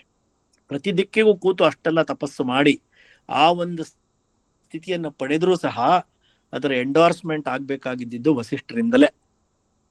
ಆದ್ರೆ ವಸಿಷ್ಠರ ಒಂದು ಕೃಪೆ, ಆ ವಿಶ್ವಾಮಿತ್ರರು ತಪಸ್ಸಿಗೆ ಕೂತಾಗ ವಾಮದೇವರನ್ನ ಕಳಿಸಿ ಅವರಿಗೆ ಮಾರ್ಗದರ್ಶನ ಮಾಡಿಸ್ತಾ ಇರ್ತಾರೆ. ಅಂಥ ಶಿಷ್ಯ ವಾತ್ಸಲ್ಯ. ಅದೆಲ್ಲ ಆದ್ಮೇಲೆ ನಂತರ ಅವ್ರು ಹೇಳ್ತಾರೆ ಅದೇ ಸ್ಥಿತಿ ಅದು ಅಂತ ದೃಢಪಡಿಸ್ತಾರೆ. ಆ ರೀತಿ ಆ ಒಂದು ದೃಢಪಡಿಸುವಿಕೆ ಗುರುವಿಂದ ಆಗಬೇಕು ಅಂತ ಇಲ್ಲಿ ಅದನ್ನ ನಾವು ನೋಡ್ತೇವೆ. ಅದನ್ನ ಆ ರೀತಿ ಬಿಡಿಸಿ ಬರ್ದಿಲ್ಲ, ಆದ್ರೆ ಇರೋದು ಆ ತರ ಅಂತ ಎಲ್ಲೋ ಒಂದ್ ಕಡೆ ಓದಿದ್ದೆ. ಆ ರೀತಿ ಎಂಡೋರ್ಸ್ಮೆಂಟ್ ಆಗುತ್ತೆ, ಅದೇ ಅದು ಅಂತ ಗೊತ್ತಾಗತ್ತೆ. ಅಪ್ಪ ಅವರು ನಂತರ ನುಲೆ ಹಿಂದಿರುಗಿ, ರಾಮ ಸೂರ್ಯ ಹುಟ್ಟಿದ ಮೇಲೆ ಕತ್ಲೆ ಹೋಗಕ್ಕೆ ಬಹಳ ಹೊತ್ತು ಬೇಕಾಗೋದಿಲ್ಲ ಅಂತ ಹೇಳ್ತಾರೆ. ಇದು ಹೊರನೋಟಕ್ಕೆ ಒಂದು ಸಾಮಾನ್ಯವಾದ ವಾಕ್ಯ, ಆದ್ರೆ ಇದು ಉಪನಿಷತ್ ವಾಕ್ಯ. ಕೆಲವು ಉಪನಿಷತ್ತುಗಳಲ್ಲಿ ಬರುತ್ತೆ ಏನು ಅಂತಂತಂದ್ರೆ, ಈ ಜ್ಞಾನ ಅನ್ನೋದು ಪಡೆಯೋದು ಮತ್ತೆ ಅಜ್ಞಾನದ ಕತ್ತಲೆ ಹೋಗೋದು ಅವೆರಡು ಒಟ್ಟೊಟ್ಟಿಗೆ ಆಗುತ್ತೆ ಅಂತ. ಈಗ ನನಗೆ ಜ್ಞಾನ ಬಂದು ಎಷ್ಟೋ ದಿನ ಆದ್ಮೇಲೆ ಅಜ್ಞಾನ ಹೋಗಲ್ಲ, ಆ ಜ್ಞಾನ ಬರ್ತಿರ್ಲಾಗೆ ಅಜ್ಞಾನ ಹೋಗುತ್ತೆ ಅಂತ. ಸೂರ್ಯ ಹುಟ್ಟಿದ ಮೇಲೆ ಕತ್ಲೆ ಹೋಗೋಕೆ ಬಹಳ ಹೊತ್ತಾಗೋದಿಲ್ಲ ಅಂತ ಅಪ್ಪ ಹೇಳದಿದ್ದನ್ನೇ. ಆ ರೀತಿಯ ಉಪನಿಷತ್ ವಾಕ್ಯ ಕೂಡ ಬಹಳ ಅಡಕವಾಗಿವೆ ಇದರಲ್ಲಿ, ಈ ಕಥಾಮೃತದಲ್ಲಿ ಅಂತ ಹೇಳಬೇಕು ಅನ್ನಿಸ್ತು. ಮತ್ತೆ ಅದೇ ವರ್ಷ ಅಜ್ಜ ಅವರು ಸಹಜಾನಂದರ ಆರಾಧನೆಯನ್ನ ಹೊಳಲ್ಕೆರೆಯಲ್ಲಿ ಮಾಡ್ತಾರೆ.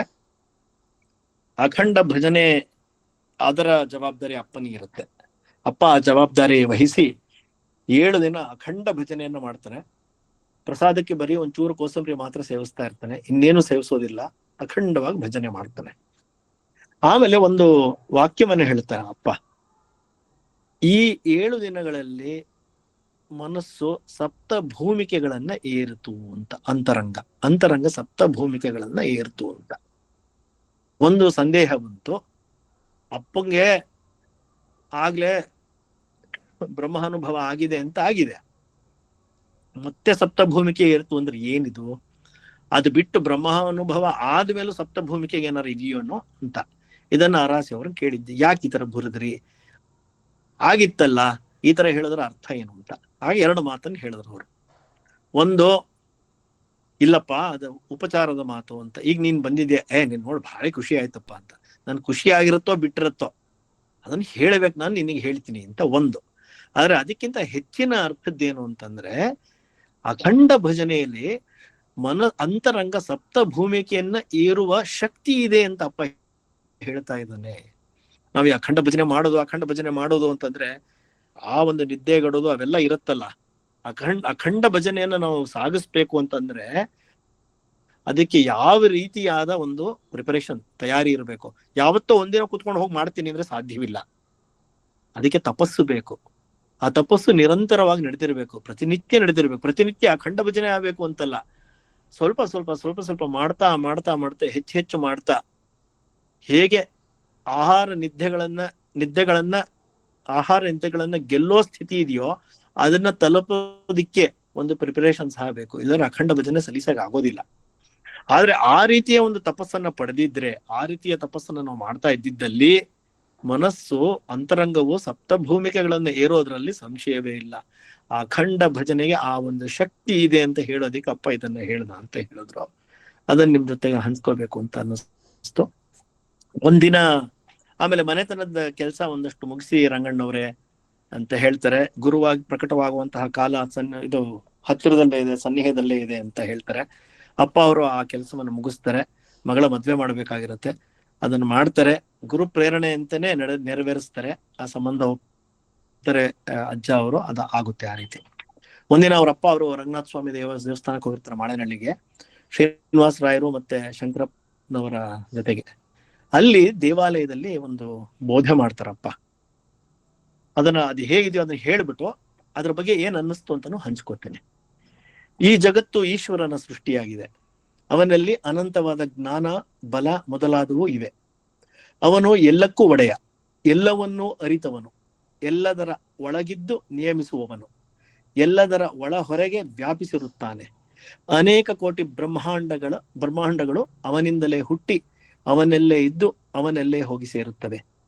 ಅವನ ನಿಜ ಸ್ವರೂಪವು ಜೀವಿಗಳಿಗೆ ತಿಳಿಯದಿರುವುದರಿಂದ ನಾನು ನನ್ನದು ಎಂಬ ಮೋಹವು, ಅದರಿಂದ ಶೋಕವು ಉಂಟಾಗುತ್ತದೆ. ಸರ್ವಲೋಕ ಮಹೇಶ್ವರನಾದ ಆ ಪರಮಾತ್ಮನನ್ನು ಸಗುಣ ನಿರ್ಗುಣ ರೂಪಗಳಿಂದ ಉಪಾಸನೆ ಮಾಡಬಹುದು. ನೀನಲ್ಲದೆ ಇನ್ನೊಂದಿಲ್ಲವೆಂಬ ಶ್ರದ್ಧೆಯಿಂದ ಅವನಿಗೆ ಶರಣಾಗಬೇಕು. ಇಲ್ಲಿ ತರ್ಕಕ್ಕೆ ಅವಕಾಶವಿಲ್ಲ. ಇದು ಶ್ರದ್ಧೆಯ ವಿಷಯ. ಇದು ಆ ಬೋಧೆಯ 1/2 ಮೊದಲ ಅರ್ಧ. ಇದರಲ್ಲಿ ಅಪ್ಪ ಭಕ್ತಿಯೋಗ ಮತ್ತು ಜ್ಞಾನಯೋಗ ಎರಡನ್ನು ಹೇಳಿದ್ದಾರೆ. ಹೇಗೆ ಅಂತಂದ್ರೆ, ಸರ್ವಲೋಕ ಮಹೇಶ್ವರನಾದ ಪರಮಾತ್ಮನ್ನು ಸಗುಣ ನಿರ್ಗುಣ ರೂಪಗಳಿಂದ ಉಪಾಸನೆ ಮಾಡಬಹುದು ಅಂತ ಹೇಳಿದ್ದಾರೆ. ಸಗುಣ ರೂಪದಿಂದ ಉಪಾಸನೆ ಮಾಡೋದು ಭಕ್ತಿ, ನಿರ್ಗುಣ ರೂಪದಿಂದ ಉಪಾಸನೆ ಮಾಡೋದು ಜ್ಞಾನ.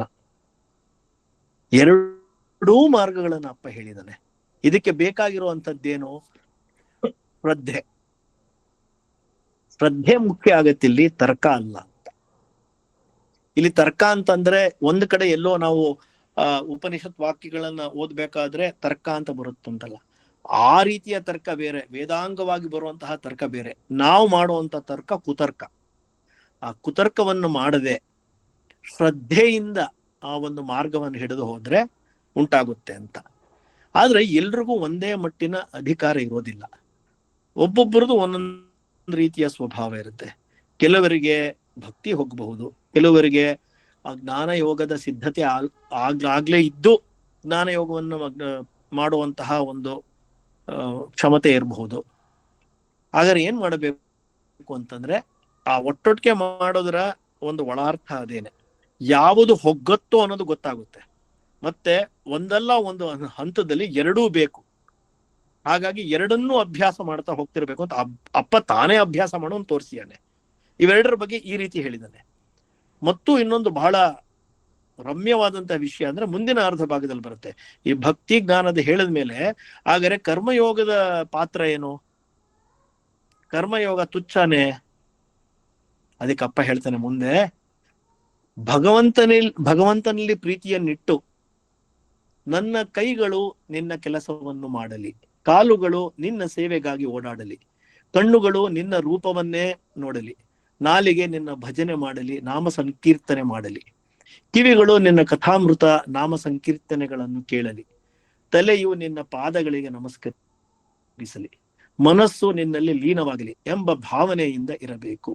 ಎಲ್ಲ ಕರ್ಮಗಳ ಫಲವನ್ನು ಅವನಿಗೆ ಸಮರ್ಪಿಸಬೇಕು. ಈ ಭಾವವು ಸ್ಥಿರವಾದರೆ ಸುಪ್ರೀತನಾದ ಅವನು ಗುರು ರೂಪದಿಂದ ಬಂದು ಉದ್ಧರಿಸುತ್ತಾನೆ. ಇದು ಕರ್ಮಯೋಗ.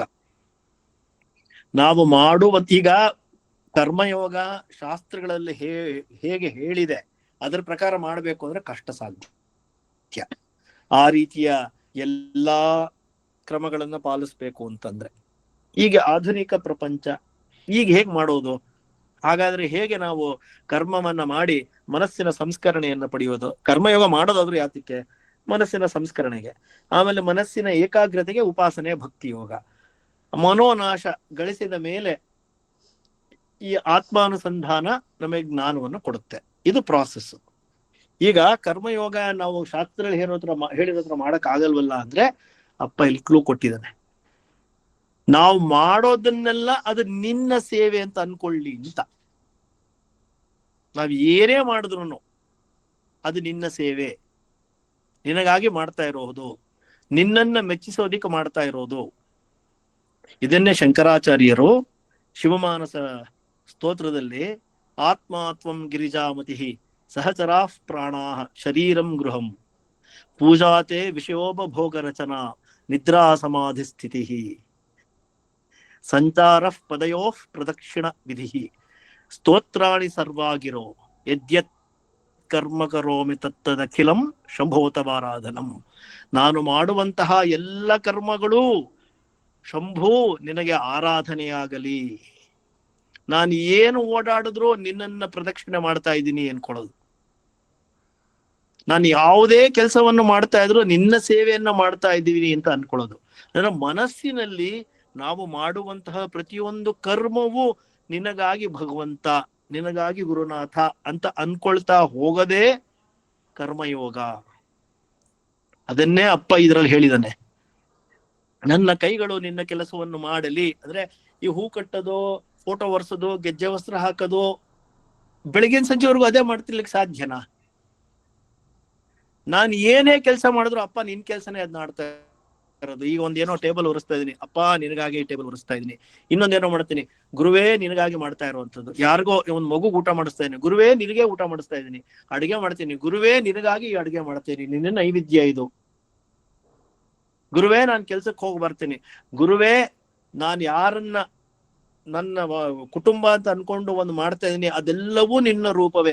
ನಾನು ಮಾಡ್ತಾ ಇರೋದೆಲ್ಲವೂ ನಿನ್ನದೇ ನಿನ್ನದೇ ನಿನ್ನದೇ ಅನ್ನೋ ಒಂದು ಮನಸ್ಥಿತಿ ಪಡೆಯೋದಿಕ್ಕೆ ಈ ಕರ್ಮಯೋಗದ ಒಂದು ತಾತ್ಪರ್ಯ ಇದೆ. ಇಲ್ಲಿ ಪ್ರತಿಯೊಂದು ಅದೇ ರೀತಿ ಆಗಬೇಕು ಅಂತ.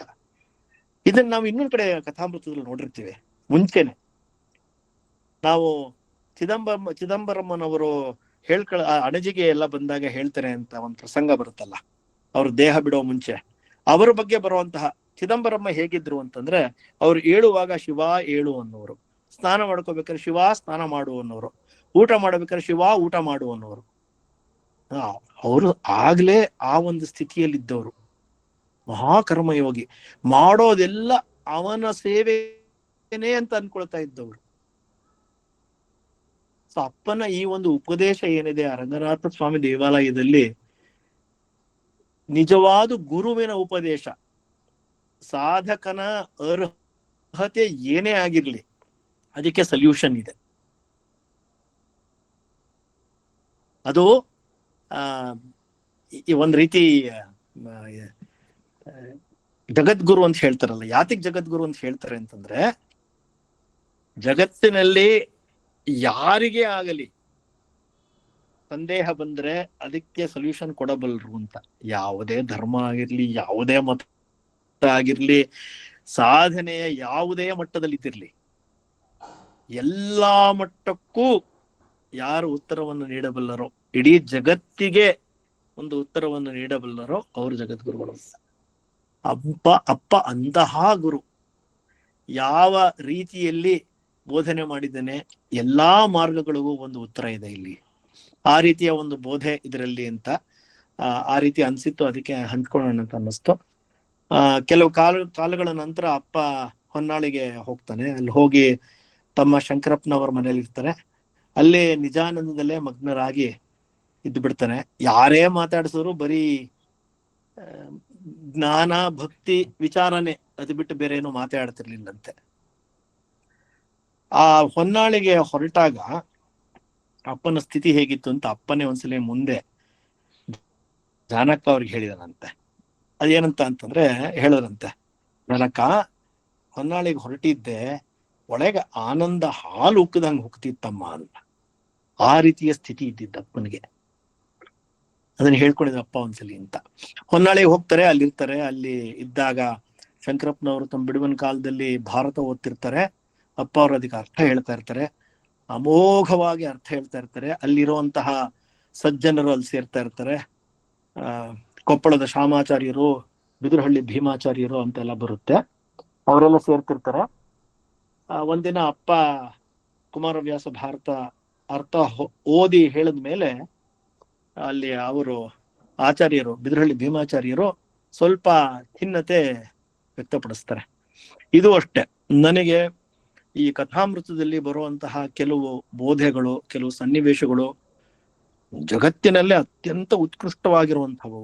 ಅವನ್ನೆಲ್ಲ ನಾವು ಸುವರ್ಣಾಕ್ಷರದಲ್ಲಿ ಹಾಕಿ ಇಡಬೇಕಾಗಿರುವಂಥದ್ದು. ಎಂಥೆಂಥ ಪದಗಳು, ಎಂಥೆಂಥ ಸೊಲ್ಯೂಷನ್ ಇದೆ ಅದರಲ್ಲಿ. ಇದು ಬರುತ್ತೆ. ಈ ವಿಚಾರವನ್ನು ಹೇಳ್ಬಿಡ್ತೇನೆ. ಅವರು ಆಚಾರ್ಯರು ಹೇಳ್ತಾರೆ, ನೀವು ಎಷ್ಟು ಅದ್ಭುತವಾಗಿ ಹೇಳಿದ್ರಿ, ಅದು ವಿದುರನ ಮನೆ ಕೃಷ್ಣ ಹೋಗಿದ್ ಪ್ರಸಂಗನೇ. ಅದ್ ನೀವು ಹೇಳ್ತಿರ್ಬೇಕಾದ್ರೆ ಕಣ್ಣಾರೆ ನಾವು ವಿದುರನ್ನ ಕೃಷ್ಣನ್ನೆಲ್ಲ ನೋಡಿದ ಒಂದು ಅನುಭವ ಆಯ್ತು. ಆದ್ರೆ ನೀವು ಅದ್ವೈತ ಪರವಾಗಿ ಅರ್ಥ ಹೇಳ್ತಿರಲ್ಲ ಅಂತಾರೆ. ಅದಕ್ಕೆ ಮನಸ್ಸಿಗೆ ನೋವಾಯ್ತು ಅಂತ ಅಪ್ಪ ಹೇಳ್ತಾನಂತೆ, ನಾನು ಸ್ವಾನುಭವ ಸಿದ್ಧವಾದ ತತ್ವನ್ನೇ ಹೇಳಿದ್ದೇನೆ ಹೊರತು ದ್ವೈತಾದ್ವೈತ ವಿವಾದದಲ್ಲಿ ನಾನು ಸಿಲುಕೋದಿಲ್ಲ, ಅದ್ರಲ್ಲಿ ಸಿಕ್ಕಿಲ್ಲ ನಾನು ಅಂತ. ಆಗ ಅವ್ರು ಭೀಮಾಚಾರ್ಯ ಕೇಳ್ತಾರಂತೆ, ನೀವು ಹೇಳಿದ್ದೆ ಆದ್ರೆ, ಅಂದ್ರೆ ನೀವು ಹೇಳಿದಂತ ಅದ್ವೈತ ಪರವೇ ಆಗಿದ್ರೆ ಅರ್ಥ ಶ್ರೀಮದ್ ಆನಂದ ತೀರ್ಥರು ಹೇಳಿದ ತಪ್ಪೆ ಅಂತ, ಅಂದ್ರೆ ಮಧ್ವಾಚಾರ್ಯರು ಹೇಳಿದ ತಪ್ಪೆ ಅಂತ. ಅದಕ್ಕೆ ಅಪ್ಪ ಅವರು ಹೇಳಿರೋದನ್ನ ಪದಶಃ ಹೇಗಿದ್ಯೋ ಹಾಗೆ ಓದ್ಬಿಟ್ಟು ನಂತರ ಹೇಳ್ತಾನೆ, ಕಾವ್ಯದಲ್ಲಿರುವುದನ್ನೇ ನಾನು ಅನುವಾದ ಮಾಡಿದ್ದೇನೆ. ಎರಡು ದೋರದ ಗಾಢ ಭಕ್ತಿಯ ಭರದ ಲವಲಿವಿಕೆಯಲ್ಲಿ ಎಂದು ಕವಿಯು ಹೇಳಿರುತ್ತಾನೆ. ಭಕ್ತಿಯ ಪಾರವಶ್ಯದಲ್ಲಿ ಭಗವಂತನೂ ಭಕ್ತನೂ ಒಂದೇ ಆಗಿರುತ್ತಾರೆ. ನಾನು ಕಾವ್ಯವನ್ನು ಬಿಟ್ಟು ಅಧಿಕ ಪ್ರಸಂಗ ಮಾಡುವುದಿಲ್ಲ. ಇದು ಸರಿ, ಇದು ತಪ್ಪು ಎಂದು ಹೇಳುವುದಿಲ್ಲ. ಕೃತಿವಾಕ್ಯ, ಗುರೂಪದೇಶ, ಸ್ವಾನುಭವಗಳಿಗೆ ಹೊಂದಿಕೊಳ್ಳುವ ಸ್ವತಃ ಸಿದ್ಧ ತತ್ವವನ್ನು ನಾನು ಹೇಳುತ್ತಿದ್ದೇನೆ. ಭೇದವು ಇರುವಂತೆ ಕಾಣುವುದು ಎಲ್ಲರಿಗೂ ತಿಳಿದ ವ್ಯವಹಾರಿಕ ಸತ್ಯ. ಬ್ರಹ್ಮವು ಏಕಮೇವಾದ್ವಿತೀಯವೆಂಬುದು ಪರಮ ಸತ್ಯ. ಬ್ರಹ್ಮವು ಅನುಭವ ಸಿದ್ಧವಾಗುವವರೆಗೆ ಭೇದವಿರುವಂತೆ ತೋರುತ್ತದೆ. ಎಷ್ಟು ಅದ್ಭುತವಾಗಿದೆ. ಆ ಫುಲ್ ಅದರ ಭಟ್ಟಿ ಇಳಿಸಾಗೋಗಿದೆ. ಅದನ್ನ ಮುಂದುವರೆಸಪ್ಪ ಹೇಳ್ತಾನೆ, ನಮ್ಮ ದೇಶದಲ್ಲಿ ಹಿಂದೂ ಮುಸಲ್ಮಾನರೆಂಬ ಭೇದವು, ಹಿಂದೂಗಳಲ್ಲಿ ಶೈವ ವೈಷ್ಣವರೆಂಬ ಭೇದಗಳು, ಬ್ರಾಹ್ಮಣರಲ್ಲೇ ಅದ್ವೈತಗಳು, ವಿಶಿಷ್ಟಾದ್ವೈತಗಳು, ದ್ವೈತಿಗಳು ಎಂಬ ಪಂಗಡಗಳು ಪ್ರಚಲಿತವಾಗಿವೆ. ಈ ಅಭಿಪ್ರಾಯ ಭೇದವು ತಾತ್ವಿಕವಾದುದಲ್ಲ. ಇದನ್ನ ಅಂಡರ್ಲೈನ್ ಮಾಡಬೇಕಾಗಿರೋದು. ಈ ಅಭಿಪ್ರಾಯ ಭೇದವು ತಾತ್ವಿಕವಾದುದಲ್ಲ. ಅಪ್ಪ ಏನ್ ಹೇಳ್ಬಿಟ್ಟಿದ್ದಾರೆ ಇದರಲ್ಲಿ, ಈ ಏನು ಭೇದ ಅಂತ ಹೇಳ್ತಾ ಇದಾರಲ್ಲ, ದೀಸ್ ಆರ್ ಒಪಿನಿಯನ್, ಅವೆಲ್ಲ ಅಭಿಪ್ರಾಯಗಳು, ಅಭಿಪ್ರಾಯ ಭೇದ ಅಷ್ಟೇ. It is not A principled position. ಅದು ತಾತ್ವಿಕವಾದುದಲ್ಲ. ಅದು ಇಂಪಾರ್ಟೆಂಟ್. ಒಬ್ಬೊಬ್ಬರದ್ದು ಒಂದೊಂದು ಅಭಿಪ್ರಾಯ ಇದ್ಬಹುದು. ನಿನ್ನ ಅಭಿಪ್ರಾಯ ತಪ್ಪು ಅಂದ್ರೆ ಅದೇ ಅವನಿಗೆ ಅನ್ಸಿದ ಅಭಿಪ್ರಾಯ. ಅಪ್ಪ ಅಭಿಪ್ರಾಯನೇ ತಪ್ಪು ಅಂದ್ರೆ ಏನರ್ಥ? ಅವನಿಗೆ ಅನ್ಸಿದ ಅಭಿಪ್ರಾಯ. ಅದು ಅಭಿಪ್ರಾಯ ಭೇದ ಅನ್ನೋದು ಲೋಕದ ರೀತಿ ಅದು, ಆದ್ರೆ ಅದು ತಾತ್ವಿಕವಲ್ಲ. ಅದನ್ನೇ ಅಪ್ಪ ಹೇಳಿರೋದು. ಇದು ಸಾಮಾಜಿಕ ಅಸಹನೆಯ ಪರಿಣಾಮ. ಈ ಲೋಕದಲ್ಲಿ ಮೂಲ ತತ್ವ ಎಂಬ ಕಾಳನ್ನು ಮರೆತು ಅದನ್ನು ಮುಚ್ಚಿರುವ ಬಾಹ್ಯಾಚರಣೆಗಳೆಂಬ ಹೊಟ್ಟಿಗಾಗಿ ಆಗುತ್ತಿರುವ ಹೊಡೆದಾಟವೇ ಹೆಚ್ಚು. ಏನು ಅದ್ಭುತವಾಗಿ ಹೇಳ್ಬಿಟ್ಟಿದ್ದಾರೆ. ನಮ್ಮಲ್ಲಿ ಅದೇ ಅಲ್ಲ, ಮಾಧ್ವರಂತೆ, ಸ್ಮಾರ್ತರಂತೆ, ಅದಂತೆ ಇದಂತೆ ಅಂತ. ಈ ಬಾಹ್ಯಾಚರಣೆಯ ಏನು ವ್ಯತ್ಯಾಸಗಳಿವೆ ಅವೇ ನಮ್ಮನ್ನು ತಿಂತಾ ಇರ್ತವೆ. ಅದು ಒಂದ್ ರೀತಿಯ ಟ್ರಾಜಿಡಿ ಏನು ಅಂತಂದ್ರೆ ಯಾವ್ದಕ್ ತಗೊಂಡು ಹೋಗಿ ನಿಲ್ಲಿಸ್ಬಿಡತ್ತೆ ಅಂದ್ರೆ ಏ ಭಕ್ತಿ ದೊಡ್ಡದಲ್ಲ ನಾ ದೊಡ್ಡದು ಅಂತ ಹುಚ್ಚತನ ಅದು. ಈಗ ನಾವು ಇಲ್ಲಿಂದ ಡೆಲ್ಲಿಗೆ ಹೋಗ್ಬೇಕು ಅಂತ ಇಟ್ಕೊಳ್ಳೋಣ, ಈ ಬೆಂಗಳೂರಿಂದ ಈಗ ಏರ್ಪೋರ್ಟ್ ಈ ಏರ್ ಹೋಗೋದು ಅಂದ್ಕೊಳ್ಳೋಣ. ಇಲ್ಲಿಂದ ಏರ್ಪೋರ್ಟ್ ವರ್ಗೂ ಕಾರೋ ಬಸ್ಸೋ ಟೂ ವೀಲರ್ ಯಾವ್ದ್ರಲ್ಲೂ ಹೋಗ್ಬೇಕು, ಅಲ್ಲಿಂದ ಪ್ಲೇನ್ ಹತ್ತು ಹೋಗ್ಬೇಕಪ್ಪ. ಅವೆಲ್ಲ ಸರಿಗಿಲ್ಲ. ನನಗೆ ಪ್ಲೇನೋ ಬೈಕೋ ಕರೆಕ್ಟಾಗಿ ಹೇಳು ಅಂದ್ರೆ, ಅರೆ ಹುಚ್ಚಣ್ಣ, ಒಂದು ಸ್ಟೇಜ್ ಇಂದ ಇನ್ನೊಂದು ಸ್ಟೇಜ್ ಹೋಗೋದಿಕ್ಕೆ ಒಂದು ಬೇಕು, ಇನ್ನೊಂದು ಸ್ಟೇಜ್ ಇಂದ ಮತ್ತೊಂದು ಸ್ಟೇಜ್ ಹೋಗೋದಿಕ್ಕೆ ಇನ್ನೊಂದು ಬೇಕು. ಒಂದೇ ಬೇಕು ಅಂದ್ರೆ ನಾವು ನಮ್ಮ ಮನಸ್ಸು ತುಂಬಾ ಕೊಳೆ ಆಗಿದ್ರೆ ಅದನ್ನ ಸರಿ ಮಾಡ್ಕೋಬೇಕು ಅಂತಿದ್ರೆ ನಾವು ಕರ್ಮ ಮಾಡಬೇಕು. ಅದೇನೇನು ವಿಹಿತವಾಗಿದೆಯೋ ಅದನ್ನೆಲ್ಲ ಆಚರಿಸಕ್ ಶುರು ಮಾಡಬೇಕು. ನಿತ್ಯ ನೈಮಿತ್ಯ ಕರ್ಮಗಳನ್ನ ಮಾಡಬೇಕು. ಅದು ಮನಸ್ಸನ್ನ ಹದ ಮಾಡ್ತಾ ಬರುತ್ತೆ. ಆಯ್ತಪ್ಪ, ಮನಸ್ಸಲ್ಲಿರೋ ಕೊಳೆ ಎಲ್ಲ ತೆಗೆದಾಯ್ತು, ಆದ್ರೆ ಮನಸ್ಸು ಬಹಳ ವಿಚಲಿತ ಆಗ್ತಾ ಇರುತ್ತೆ, ಹೊಯ್ದಾಡ್ತಾ ಇರುತ್ತೆ, ನನಗೆ ಏಕಾಗ್ರತೆ ಸಿಗ್ತಾ ಇಲ್ಲ. ಹಾಗಾದ್ರೆ ಉಪಾಸನೆ ಮಾಡಬೇಕು, ಭಕ್ತಿ ಮಾಡಬೇಕು. ಆ ಭಕ್ತಿಯನ್ನ ಮಾಡಿ ಮನಸ್ಸಿನ ಏಕಾಗ್ರತೆಯನ್ನು ಪಡಿಬೇಕು. ಮನೋನಾಶವನ್ನ ನಾವು ಸಾಧಿಸ್ಬೇಕು. ಮನೋನಾಶ ಸಾಧಿಸ್ದೆ ಆಗ ನಿನಗಿರೋ ಸಮಸ್ಯೆ ಏನು ಅಂದ್ರೆ ಅಜ್ಞಾನ. ಹಾಗಾದ್ರೆ ಆತ್ಮಾನುಸಂಧಾನ ಮಾಡು, ಜ್ಞಾನ ಪಡಿ, ಅದೇ ಅದಕ್ಕೆ ಸೊಲ್ಯೂಷನ್ನು. ಹಾಗಾಗಿ ಯಾವ ಮಟ್ಟದಲ್ಲಿ ಇರ್ತಾರೋ ಅದಕ್ಕೆ ತಕ್ಕಂತೆ ಔಷಧಿ ತಗೋಬೇಕೇ ವಿನಃ ಇದ್ ಸರಿಗಿಲ್ಲ ಅದ್ ಸರಿಗಿಲ್ಲ, ಅದು ತಪ್ಪು ಇದು ತಪ್ಪು ಅನ್ನೋದು. ಅದಕ್ಕೆ ಅಪ್ಪ ಹೇಳಿದ್ರಲ್ಲಿ ಸಾಮಾಜಿಕ ಅಸಹನೆಯ ಪರಿಣಾಮ ಅಂತ. ಈ ಲೋಕದಲ್ಲಿ ಮೂಲ ತತ್ವವೆಂಬ ಕಾಳನ್ನು ಮರೆತು ಅದನ್ನು ಮುಚ್ಚಿರುವ ಬಾಹ್ಯಾಚರಣೆಗಳೆಂಬ ಹೊಟ್ಟಿಗಾಗಿ ಆಗುತ್ತಿರುವ ಹೊಡೆದಾಟವೇ ಹೆಚ್ಚು. ಮೂಲ ತತ್ವವು ಉಪನಿಷತ್ತುಗಳಲ್ಲಿ ಪ್ರತಿಪಾದಿತವಾಗಿದೆ. ವೇದಾಂತದ ಸಾರವಾದ ತತ್ವಮಸಿ ಎಂಬ ವಾಕ್ಯಕ್ಕೆ ಪಾಂಡಿತ್ಯ ತರ್ಕಗಳ ಬಲದಿಂದ ಯಾರು ಯಾವ ಅರ್ಥವನ್ನು ಬೇಕಾದರೂ ಹೇಳಬಹುದು. ಅನುಭವದಲ್ಲಿ ತಪ್ಪರ್ಥಗಳು ಬಿದ್ದು ಹೋಗುತ್ತವೆ. ಈ ವಾಕ್ಯದಲ್ಲಿ ತ್ವಂ ಎಂಬ ಪದಕ್ಕೆ ಸರಿಯಾದ ಅರ್ಥವನ್ನು ತಿಳಿಯದವನು ದ್ವೈತಿಯಾಗಲಿ ಅದ್ವೈತಿಯಾಗಲಿ ಏನನ್ನೂ ತಿಳಿಯಲಾರ. ಏನ್ ಅದ್ಭುತವಾಗಿದೆ. ನೀವೇನಾರು ಕರ್ಕೊಳ್ಳಿ, ನಿಮ್ಮನ್ನ ನೀವೇನ್ ತಿಳಿದಿದ್ದೀರಾ ಅನ್ನೋದು ಮುಖ್ಯ. ತ್ವಂ ಪದದ ಅರ್ಥ, ಅಹಂ ಪದದ ಅರ್ಥ ಸರಿಯಾಗಿ ತಿಳ್ಕೊಳ್ಳಿಲ್ಲ, ಅದರ ಬಗ್ಗೆ ನಮ್ಮ ಗಮನ, ನಮ್ಮ ಸಾಧನೆ ಸರಿಯಾದ ರೀತಿಯಲ್ಲಿ ಸಾಗ್ಲಿಲ್ಲ ಅಂದ್ರೆ ಯಾರು ಏನ್ ಬೇಕಾದ್ರೂ ಕರ್ಕೋಬಹುದು ಅಂತ. ತತ್ವಬೋಧೆಯನ್ನು ಕಥಾರೂಪದಲ್ಲಿ ಮಾಡಲೆಂದು ಇತಿಹಾಸವನ್ನು 18 ಪುರಾಣಗಳನ್ನು ರಚಿಸಿದರು.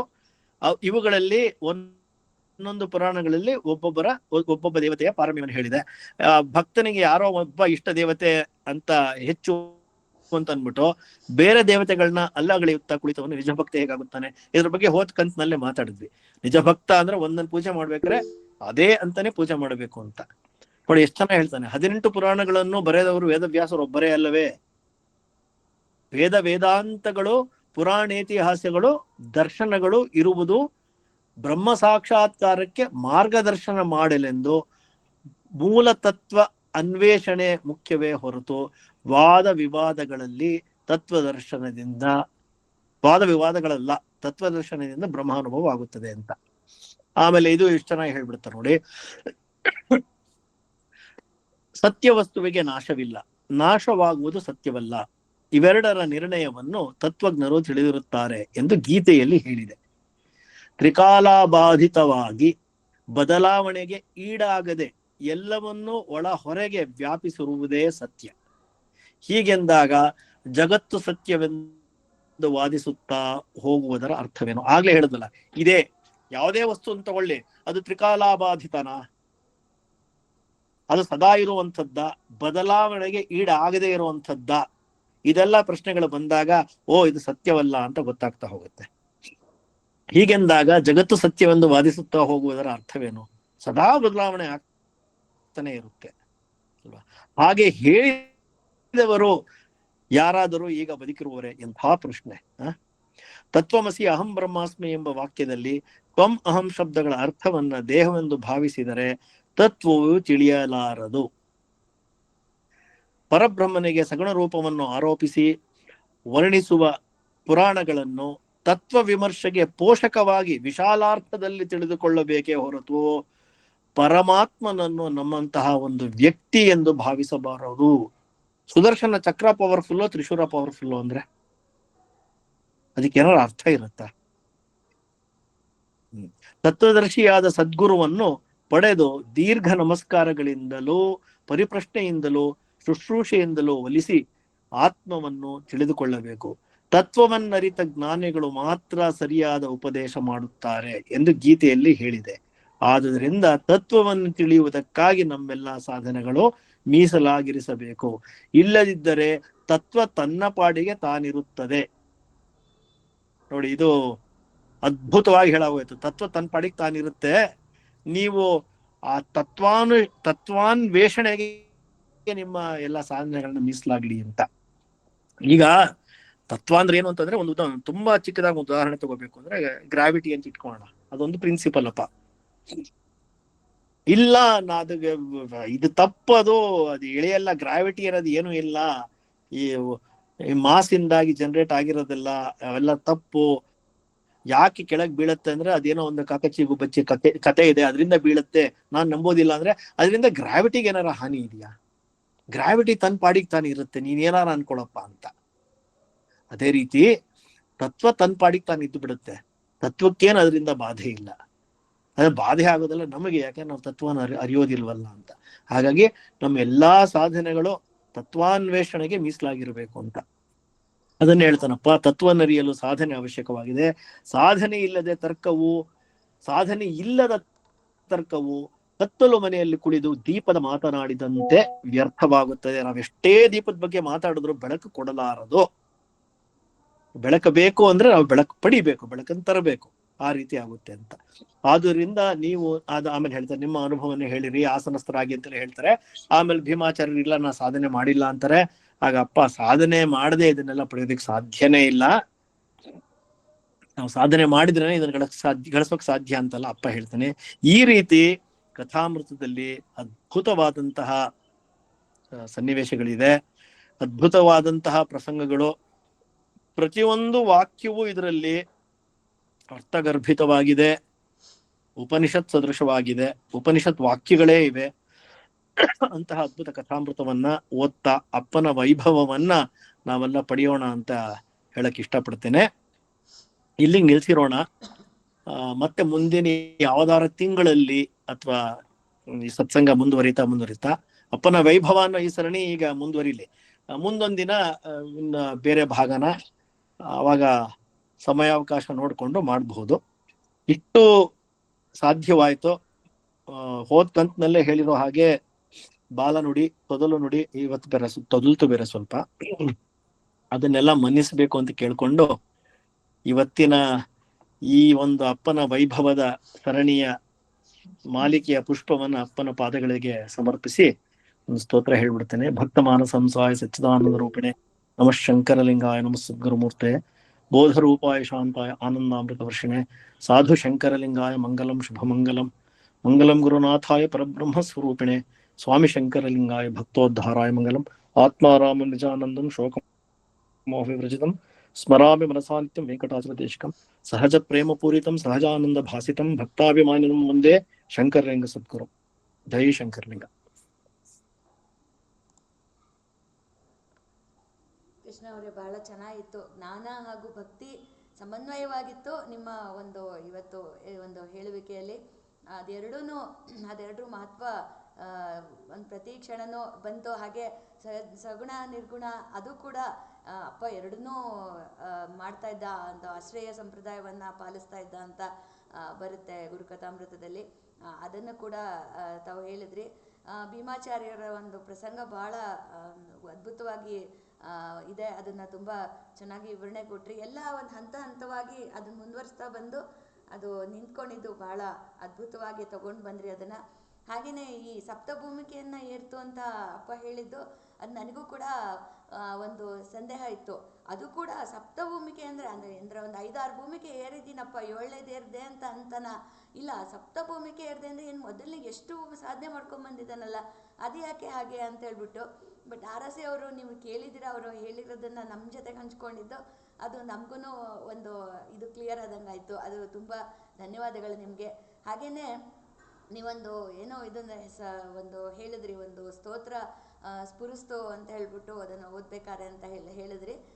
ಅದು ಅದೇ ನಮ್ಗೆ ಹೇಗೆ ಅಂದರೆ ಏನಾದರೂ ನಿಮ್ಮದೇ ಸ್ವಂತದ್ದು ಒಂದು ಎರಡು ಸಾಲು ಬಂದರೆ ಹೇಳಿ, ಅದೆಲ್ಲ ನಾನು ಹೇಳಿದ್ದೆ ಮುಂಚೆ ಈ ಒಂದು ಅಪ್ಪನ ವೈಭವ ಅಂತ ಒಂದು ಮಾಡ್ಬೇಕಾರೆ ಏನಾದರೂ ಅದು ಒಂದು ಇವತ್ತು ಅದು ಬಂದಿದ್ದು ನೀವು ಹೇಳ್ಕೊಂಡಿದ್ದು ತುಂಬ ಸಂತೋಷ ಆಯಿತು, ತುಂಬ ಚೆನ್ನಾಗಿತ್ತು ಕೂಡ.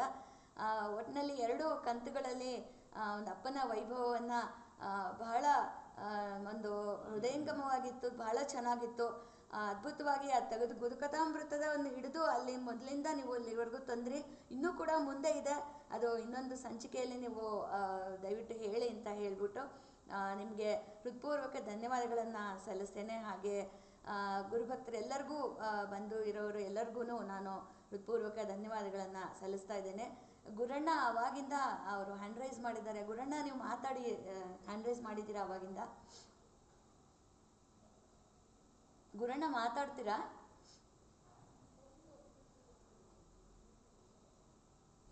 ಹರಿ ಓಂ, ಹರಿ ಓಂ. ಕೇಳ್ತಾ? ಹೇಳಿ ಗುರಣ್ಣ, ಕೇಳ್ತದೆ, ಹೇಳಿ.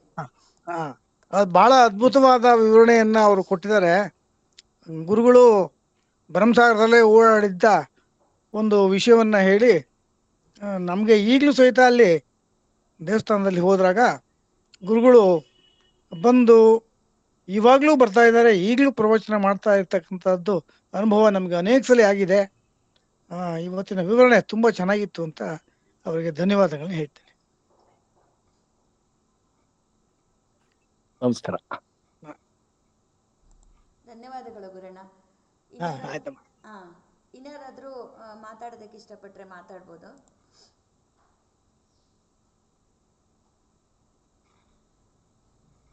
ಕೃಷ್ಣ ಅವರೇ ನಮಸ್ಕಾರ. ಇವತ್ತು ತುಂಬ ಚೆನ್ನಾಗಿತ್ತಪ್ಪ, ಹೃದಯ ಸ್ಪರ್ಶಿಯಾಗಿತ್ತು. ಪ್ರತಿಯೊಂದು ಸಂದರ್ಭಗಳಲ್ಲೂ ಅಪ್ಪ ಅವರ ಮಾತುಗಳು, ಉಪದೇಶಗಳು ಬಹಳ ಚೆನ್ನಾಗಿತ್ತು. ತುಂಬ ಚೆನ್ನಾಗಿ ಒಂದು ಮೂಡಿ ಬಂತು. ನಿಮ್ಮ ಒಂದು ಹೃದಯದಿಂದ ಬಂದಂಥ ಮಾತುಗಳು ಕೆಲವು ಬಹಳ ಸಂತೋಷ ಆಯ್ತಪ್ಪ, ತುಂಬಾನೇ ಚೆನ್ನಾಗಿತ್ತು. ಧನ್ಯವಾದಗಳು. ನಮಸ್ಕಾರ. ನಮಸ್ಕಾರ. ಇನ್ಯಾರಾದ್ರೂ ಮಾತಾಡ್ತೀರಾ?